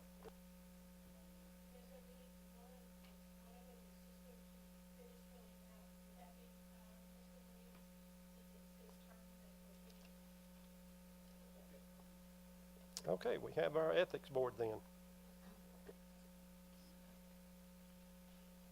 Mayor and council to discuss and appoint 2 members to the Main Street Advisory Board per recommendation for activity members on the Main Street Advisory Board.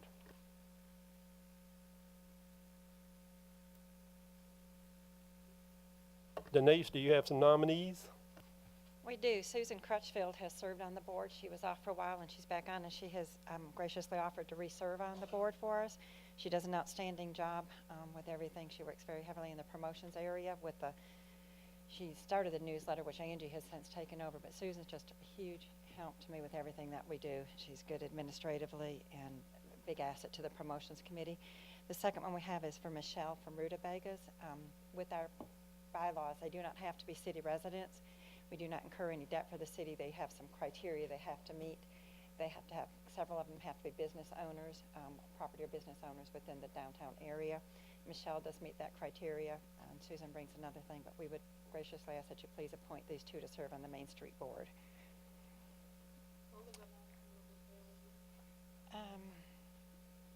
Michelle Purtle. Purtle. I'm sorry. Nick Craig, Michelle would fill Nick Craig's term. He and she would go through July of 2019, and Susan would be through January of. Speak up a little bit. Michelle will fill Nick Craig's term. He resigned his seat. He's got a lot going on in his personal life this year, and we need to congratulate him. He is getting married, and so he is elected to go ahead and resign from this seat. So Michelle would be for that one. And then Susan, her term expired in January. Expires in January 2018, so she would serve for a 3-year term. Okay. Need a motion for? I make a motion that we approve Susan Crutchfield and Michelle Hurdle to the Main Street Advisory Board. Second. Any discussion? All in favor? Pass 6-0. I'm sorry, Susan's term would be for 2 years, not 3, okay? Okay, for 2 years for Susan Crutchfield. But it's in the minutes. Thank you. Mayor and council to approve the nomination for tree board recommendation from Mayor Hutchison, Councilman Bodie, Councilman Brown, Councilman Byrd, Councilman Mitchell, Tarpley, and Turner. We'll go with you, Henry. Nita Rucker.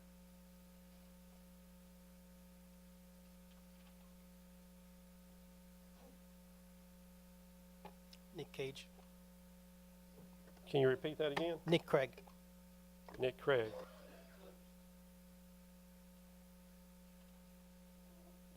Mac Taylor. Okay. And I'm putting Mr. Brian, and I'm going to spell his last name. I'm not even going to attempt to pronounce it. It's Lutkkemeyer. Oh. Thank you, sir, for being here. Thank you. You don't have anybody put on the tree board?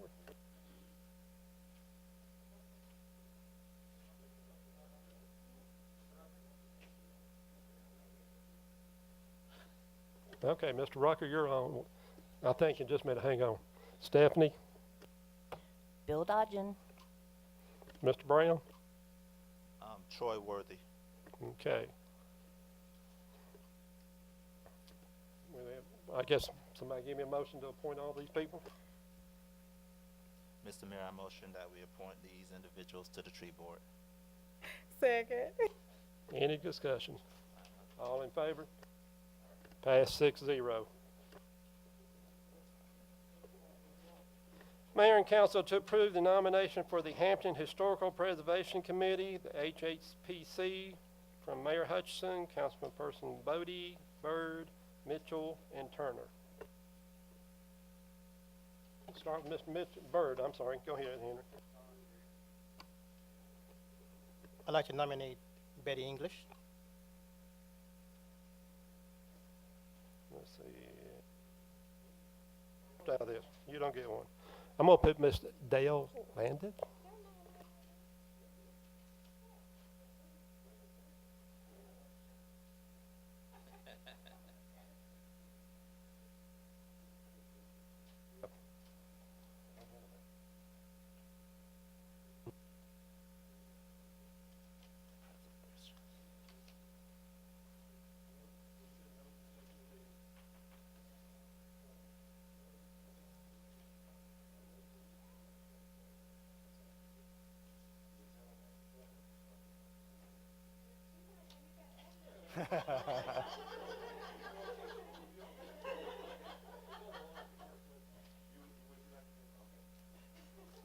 Stephanie, Ellen, Mary Ellen, English. I'm going to call you English. Darlene Murray. Mr. Brown? I don't have one to nominate. No, you don't. Need a motion to approve all these people?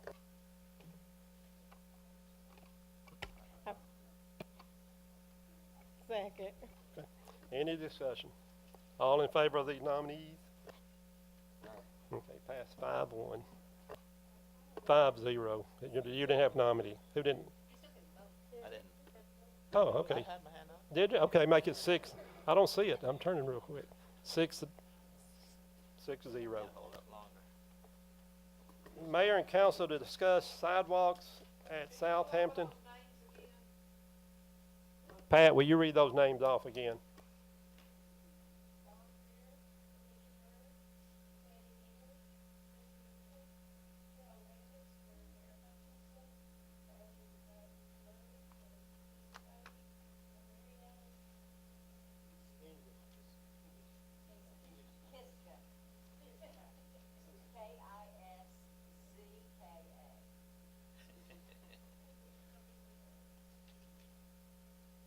Okay.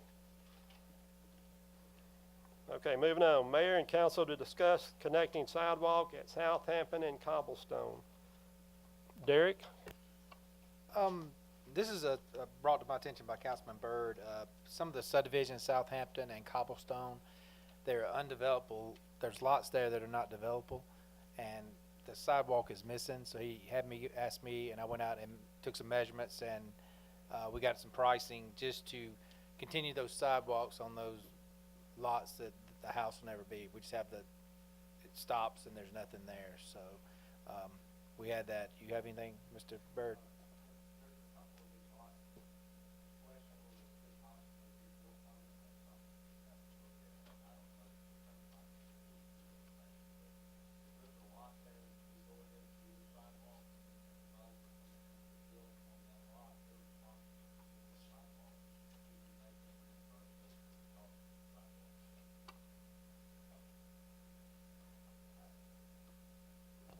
I'm not entirely sure, sir.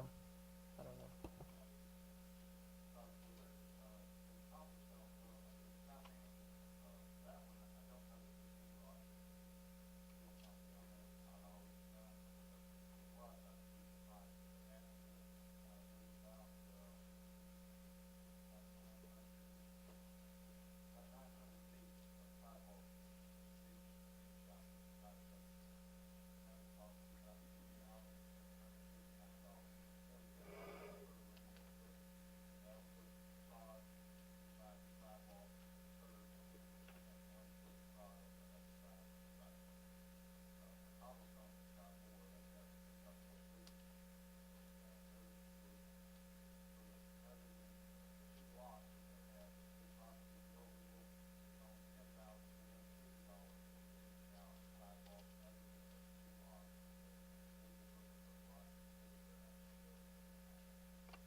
do you wanna put that in the form of a motion?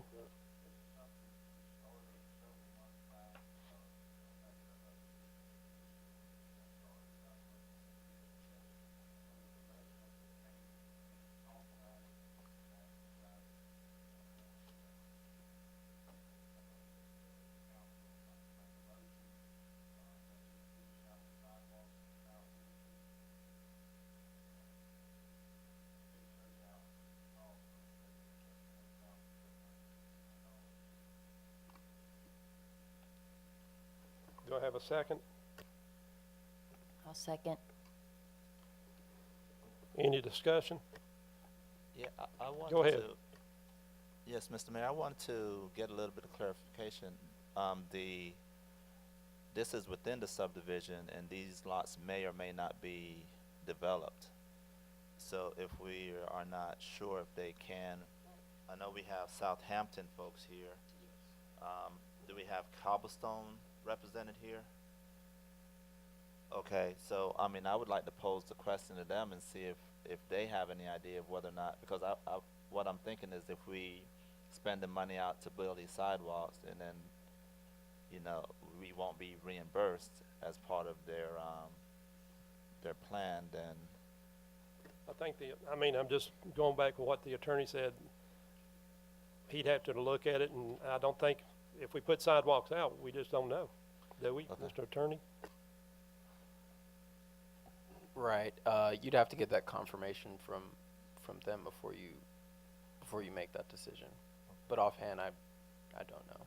You'd have to look at it. so then I would suggest we put that to the community development and do a little bit of research before we decide to vote on it. But you have a motion on it. We have a motion on the floor right now. I'd had a motion up first and a second by Stephanie. Okay, any more discussion on it? All in favor of it? All opposed? It failed 4-2.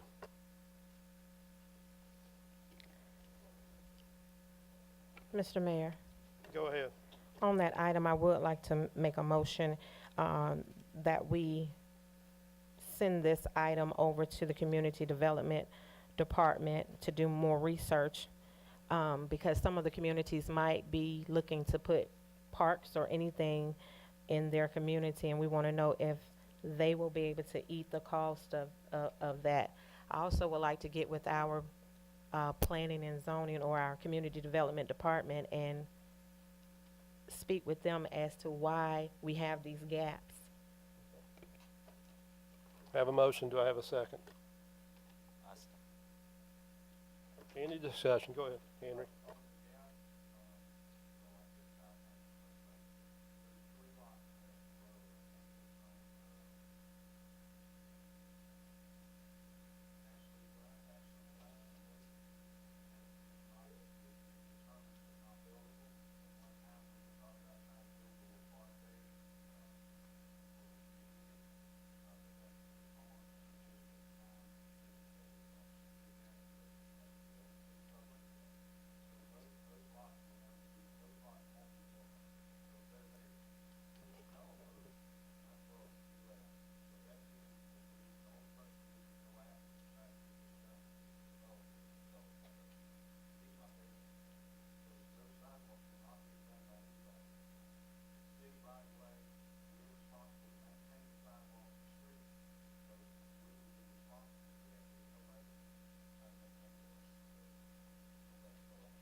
Well, I mean, that's understandable. So is that the case with all of the lots that we're proposing?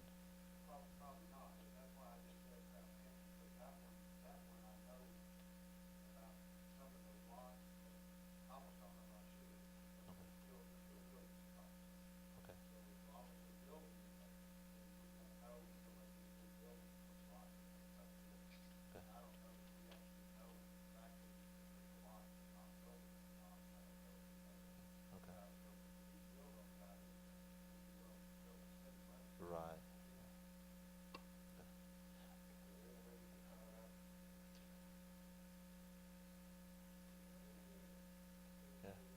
Yeah, I'd be happy to relook that, but I would recommend we go to committee and take a look at it and verify which is which, and then post them.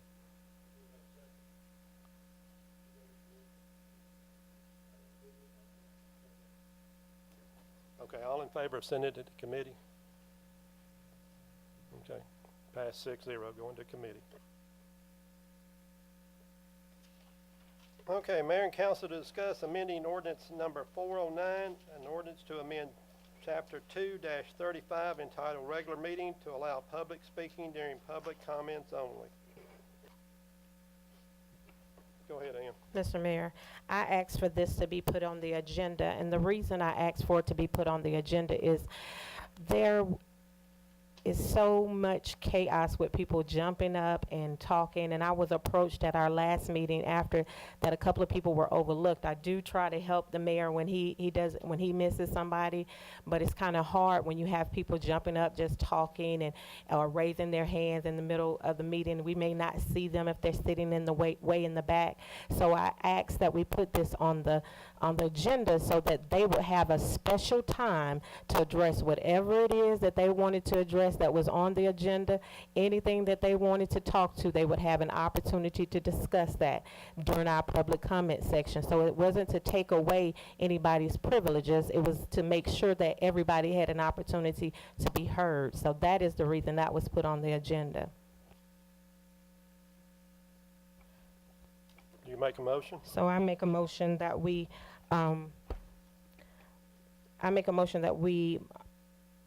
allow public comments during the public comment section and change ordinance number 409 so that we won't have all of the jumping up.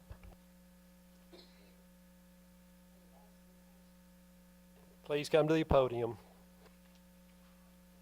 Charlie, you can come next. Esma Oliver, 20 College Street, Hampton, Georgia. I really just wanted to know, does this have anything to do with where the public comments appear on the agenda? And what space, at the end, at the beginning, in the middle? No, ma'am. Public comments is at the beginning of the meeting, so everybody will have an opportunity to be heard prior to anything coming up on the agenda. That's where our public comments is at. We won't be moving the public comment section to the end. So everybody will have a chance to be heard at the beginning of the meeting. Thank you. Mr. Charlie?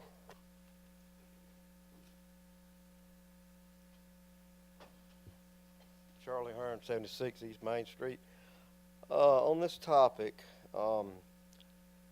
being on the council for 12 years, I think it's a benefit to have people to be able to speak their voice about stuff as it comes up, because so many times we discuss stuff and it may change, it may raise questions with people at that time and they may not have known about it prior to. So if you only allow people to talk about a subject that's going to be on the agenda for that night at the very beginning, and then y'all start discussing stuff and then questions get raised about it by some of the citizens, then they don't have a time to, to get their questions answered before y'all vote on it. So I would ask that you consider not changing this. Mr. Logue?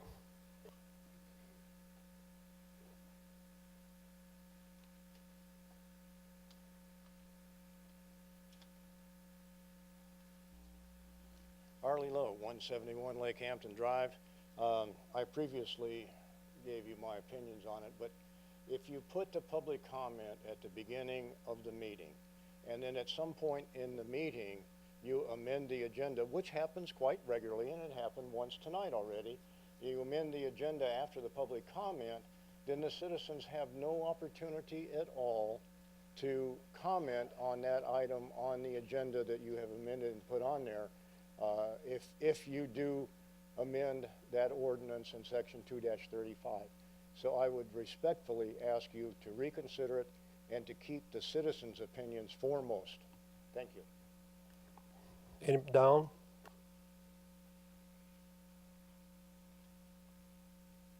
Don Greer, 20 McDonough Street.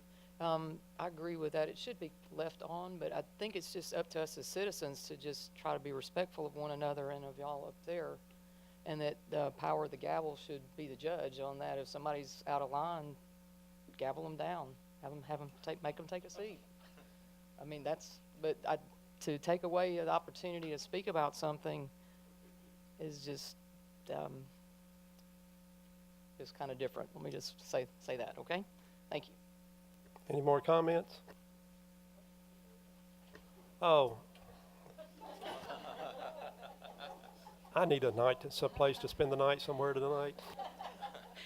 I don't normally comment, but I have to agree that when you all are discussing something, we might have a question.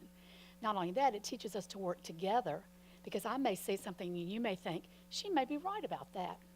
And it gives us all a chance to say, we all have an opinion. Sometimes we do this in Sunday school. You know, sometimes somebody will say they think the verse of Scripture says that, and somebody else doesn't think it does, so we come up with the right answer. So I think doing it this way, but I do know that people are jumping up and down, and that's disturbing. It really is. And when you go to sit down and turn around and yell something else, that's disturbing. So the power of the gavel.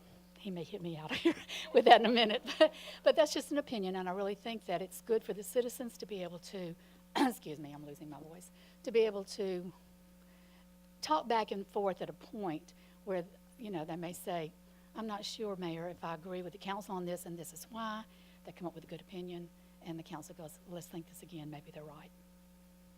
Would you give us your All name and working address, together. please? Oh, Linda Hutchison. I would say I sleep with the mayor, but I'm not going to say that.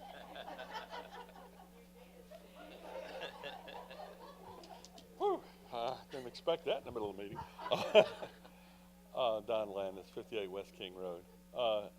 I think it would be good to control comments, of course, and not let everybody be jumping up and down or talking over each other. But at the time when discussion is asked for, perhaps the public at large could be allowed to make comments at those times.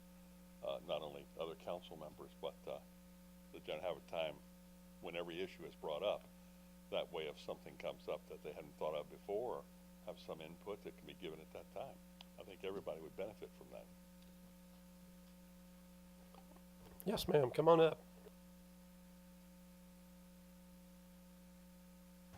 Good evening. My name is Desiree Connor. I'm actually the president of Cobblestone Subdivision for the HOA. I would ask if you guys would consider having an open dialogue as the subject matter comes up. You guys had some questions regarding the sidewalks in Cobblestone that I would have been able to answer some of those pertaining to the empty lots.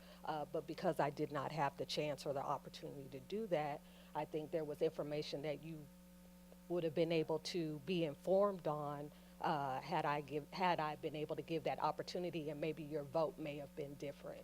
So I would just kind of take that as an example, maybe something to consider before you guys make your decision. Thank you. Any more discussion? I have a first and a second. Mayor. Mr. Williams? Yes, sir.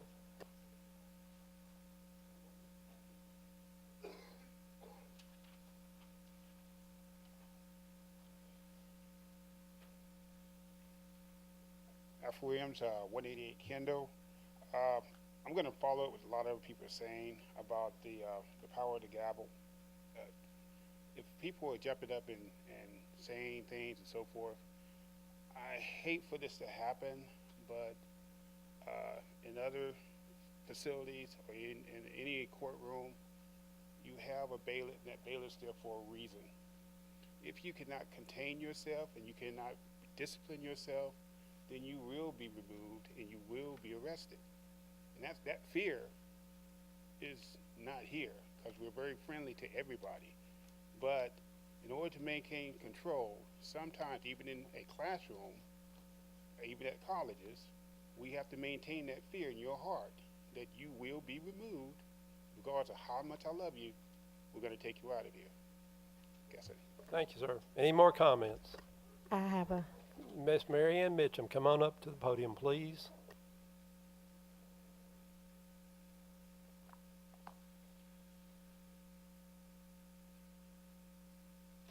Mary Ann Mitchum, 3 Shelby Street. While I was on the council, I heard a lot, and I heard a lot of people that campaigned that there was not enough communication, that the people were not being listened to. That was a complaint. And this is going flying in the face of that. Instead of going backward and not allowing the people to communicate to you. Let's continue to open the dialogue. Now, we need order, absolutely need order. But I think that that's up to the mayor to keep the order. And I think if the people are given the guidelines like they did at the beginning of the meeting, that can also keep order. But if you shut down the public, then you can't know. You can't make a proper decision if you shut down the people. So I would ask that you would reconsider and just work on the dynamics of keeping order. Thank you, ma'am. Any more comments? Councilman Tarpley, go ahead. I've heard from the citizens, and I would like to withdraw my motion. You don't withdraw your second? Second. I think that just died. Moving on. Council to approve mayor to sign a probation service agreement with the Judicial Alternative of Georgia, the JAG. Derek? Mayor, this is just a contract we sign every 5 years with JAG Probation. It is a probation firm out of Griffin that most jurisdictions in this area use that do not have their own probation department. Is a 5-year contract. We can get out of that contract with 30 days notice, but it's just to make things official with the court that they are our probation company. Okay. I make a motion, we approve the JAG contract, but I do have a question. Go ahead. Give me a second. Do I have a second? Second. I just wanted to know, now, we don't pay JAG. We don't pay them anything. The only thing we provide to them is office space 1 day a month so probationers can meet here. So they're here 1 day. The money is, probation is a voluntary program. If they want to go on probation, they do that, and they pay the money to JAG. Then JAG, in turn, forwards the money to the court.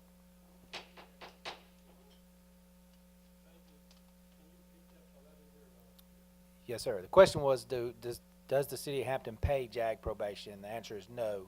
The probationary person, if he chooses to go on probation, which is a voluntary program, they have the option of going to jail and serving their time or doing it on probation. They pay the money and are monitored by JAG Probation. JAG Probation collects the money, then forwards the money to the court for the fines. Thank you, sir.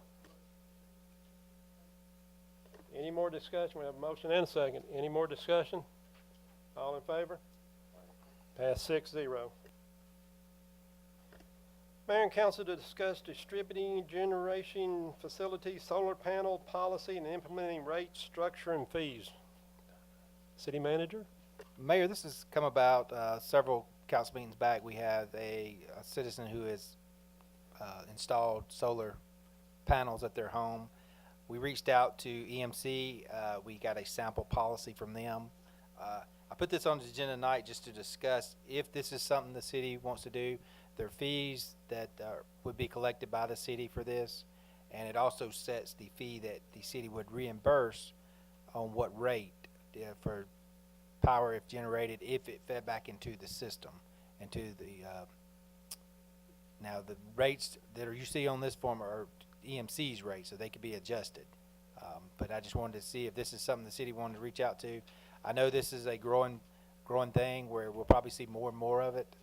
It's very expensive at this time to install the panels, but I think over time with technology that will probably be increased. So I don't know if we would want this in just a policy that we implement for the employees, or if you want this in form of an ordinance. So just put it on the agenda for I would go back to the city attorney and ask him at this, what your opinion on this, sir?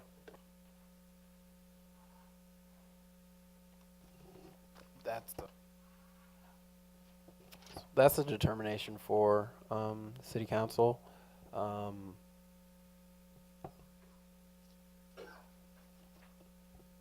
Personally, concerning the actual policy, that's something that the city attorney would be able to draft or redraft or amend, and have you all vote on those amendments. But again, it comes down to you all's determination. Thank you, sir.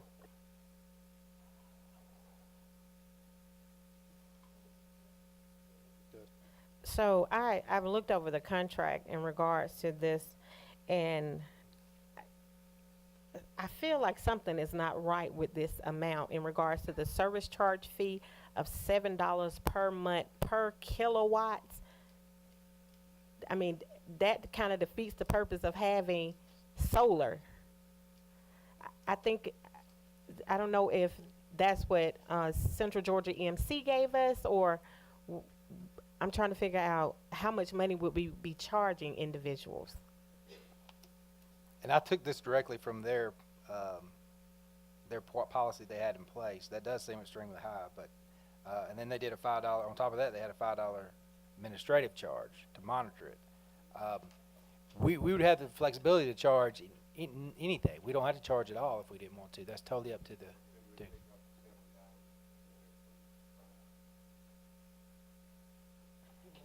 Mr. Mayor, Go ahead. considering we don't have quite a grip on what it would cost citizens that have solar panels, is there any way we can give this to the utility committee and let them take a look at it and come back with a recommendation? That's fine with me if it's okay with, Yeah, we can look at it. I make a motion that we send it over to the utility committee. I'll second. all in favor? Pass 6-0, going to utility committee. Mayor and council to approve/disapprove the special alcohol beverage event application for the Main Street Department to host the Atlanta Jazz Player on April 21st, 2018 at 20 East Main Street, the train depot. Denise?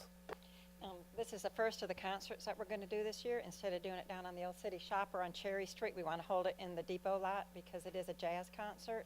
It's going to be a little bit more upscale. We kind of want to do it like a mini Chastain night. We will be selling tables. Table for 6 is $65, and a table for 7 or 8 is $75, I believe. We do have free general admission, but it'll be sitting back off a ways, and the tables will be up towards the front. But we thought this would be a better setting for a jazz concert. So we're requesting permission, and people will be able to bring their own. We will not be selling. Pardon? You can bring your own bottle. It's a BYOB. Go ahead, Henry. No, we're going to set it up in the depot park itself. Park, in the park by the fountain area. We'll have the band set up on the stage area. If it's raining, we will move it to the interior of the depot. So it is request to use a depot. Charlie, I seen your hand. Do you want to make a comment?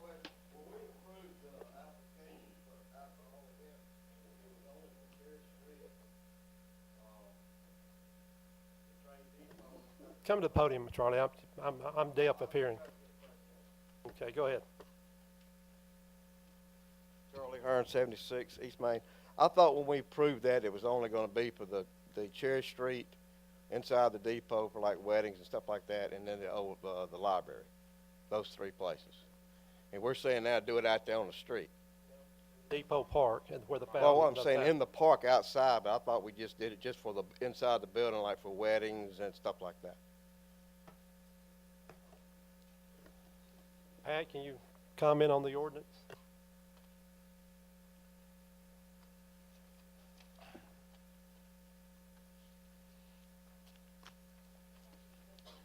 Denise, do you have the ordinance, or Derek? I don't have the ordinance. I have the application. It just says at the depot.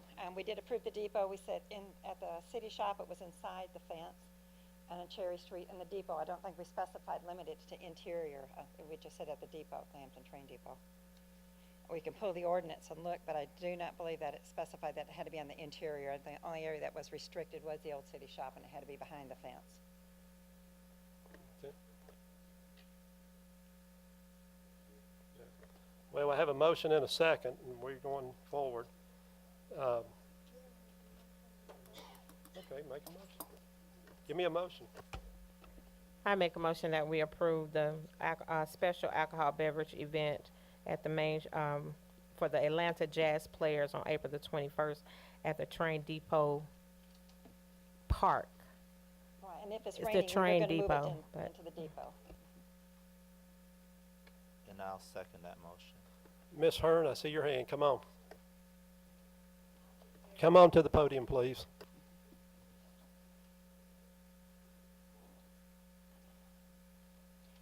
just very concerned that now we're putting the alcohol out on Main Street. I don't like that. That's my opinion. I don't know why we have to say to our children that we can't have fun without alcohol. And, you know, it was gonna be back there on Cherry Street, it was gonna be inside the depot. So basically what we're doing now is out on Main Street for everybody going by. I don't like what that says about our city. That's my opinion. Thank you, ma'am.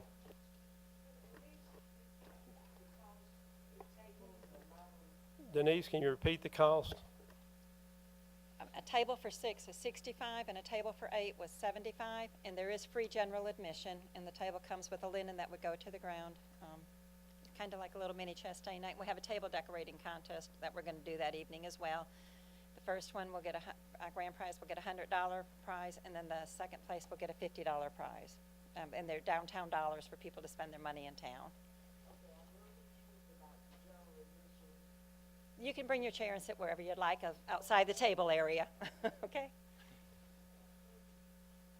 Pat? Oh. Ms. Palmer? Come on.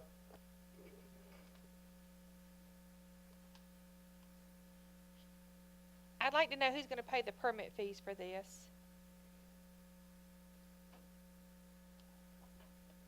Denise, I'll put that back to you.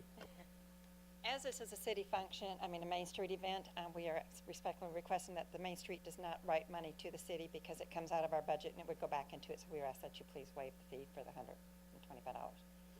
Thank you, ma'am. Ms. Palmer?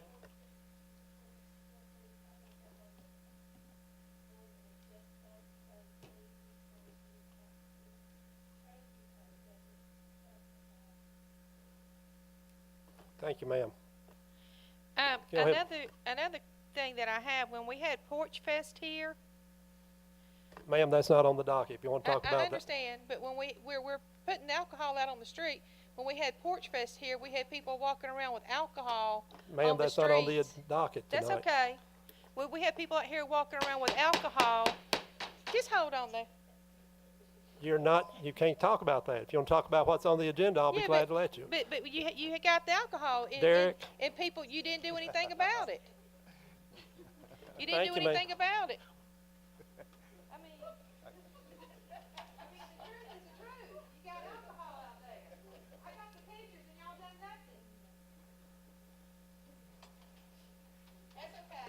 Go ahead, Henry.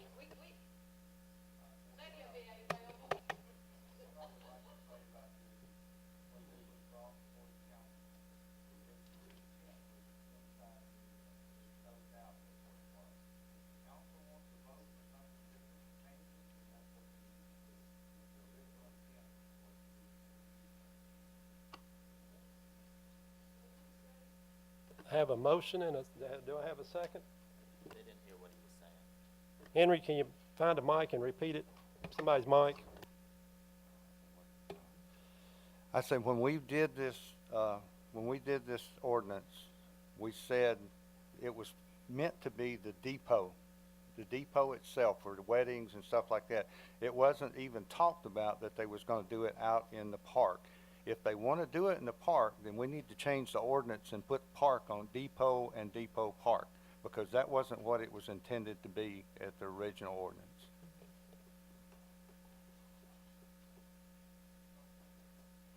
Go ahead, Mr. Mitchell. I need advice from the lawyer to see if that ordinance is to stand. According to what she requested, I want to know if it violates the ordinance.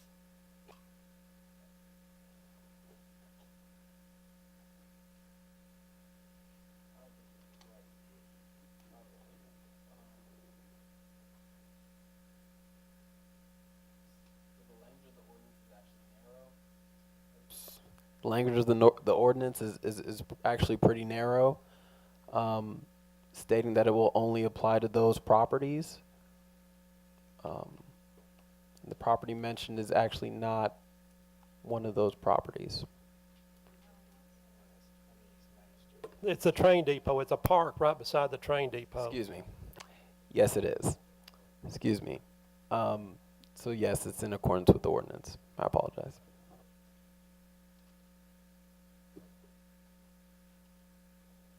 Any more discussion? I want to amend, Go ahead.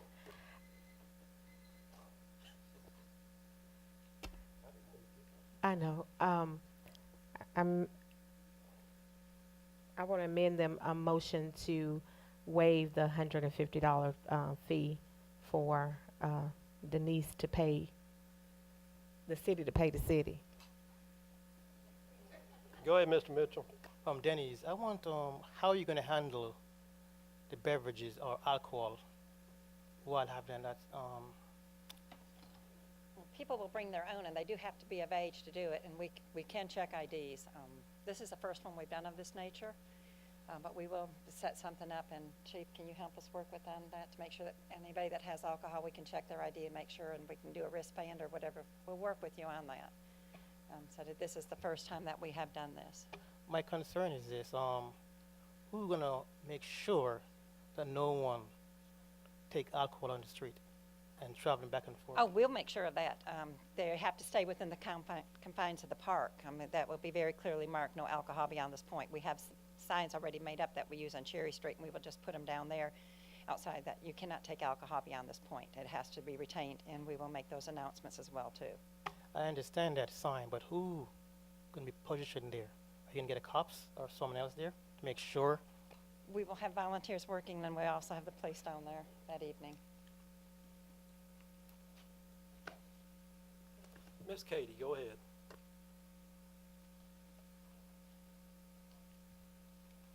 Katie Queen, 30 Woolsey Road. It's a city park. Do we allow alcohol in the city park?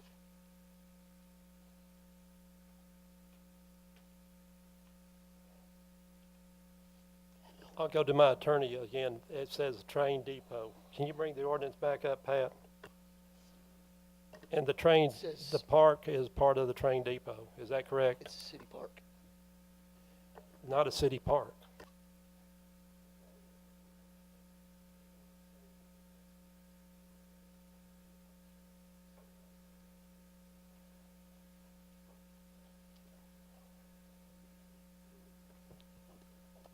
Right. The city council will need to vote and allow this special event permit for them to have alcohol on the premises, regardless of. Regardless. Thank you, sir. So in the future, we could, city park could be included? In the future, if the city decided to hold a function at the city park, could they vote to put the alcohol there too? It would have to be in accordance with the ordinance. Which can be amended. Yes, ma'am. I saw one more hand. After this one, I'm going to call for a vote. I have a question in regards to. Ma'am, you have to direct, everything Okay. comes to me. I have a question in reference to that. She indicated that the alcohol is bring your own. So people are going to actually be transporting their alcohol to the park, but then told that they have to keep their alcohol within the park. Am I right in that? Okay. And so I guess the question is, I work for Alcohol and Tobacco. I'm the Assistant Special Agent in charge. So, and I've talked with Chief Austin, and you might encounter some issues as far as being able to maintain and make sure that people that are over the age of drinking are the only ones doing that. And if you're not trying to push that outside of the street, I'm trying to see how are you going to regulate that if people in actuality are actually bringing that to the park. That's where I have to trust my Yeah. police department officers to be there to check Right. everybody coming and going. Now, I just a word of suggestion, at the point where they start to serve alcohol or the city starts to bring alcohol in themselves, like for instance, if they decide to bring their alcohol in, they're gonna need to get a state license for a special event.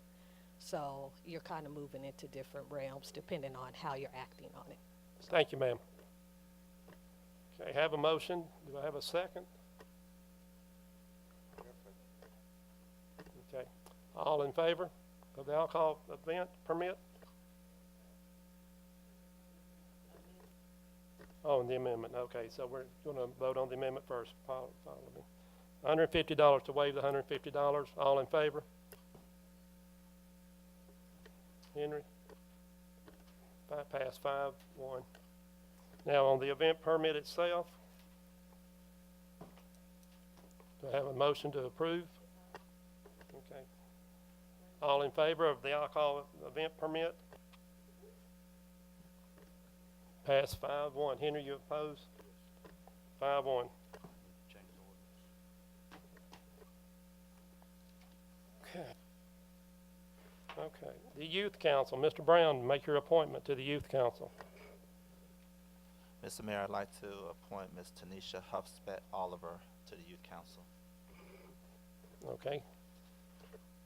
Anna, are you gonna set up a meeting soon?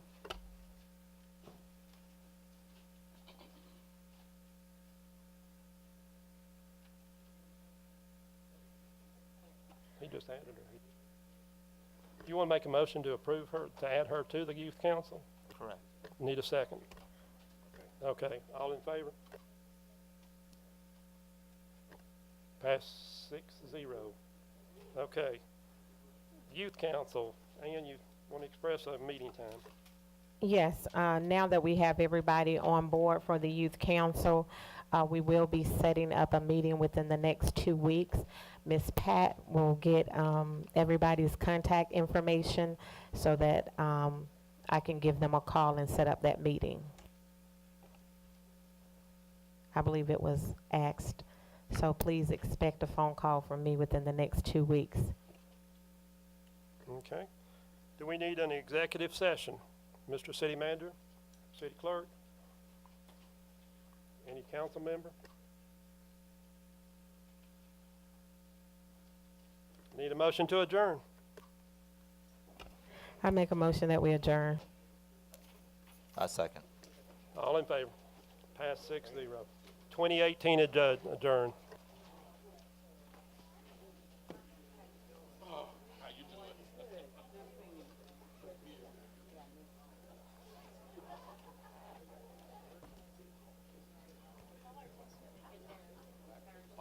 Okay. Yeah, I'm shooting for getting there about 5 o'clock. That's my hope. Yes, ma'am.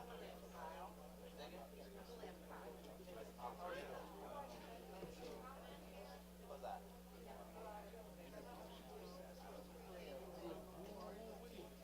It's draining, man.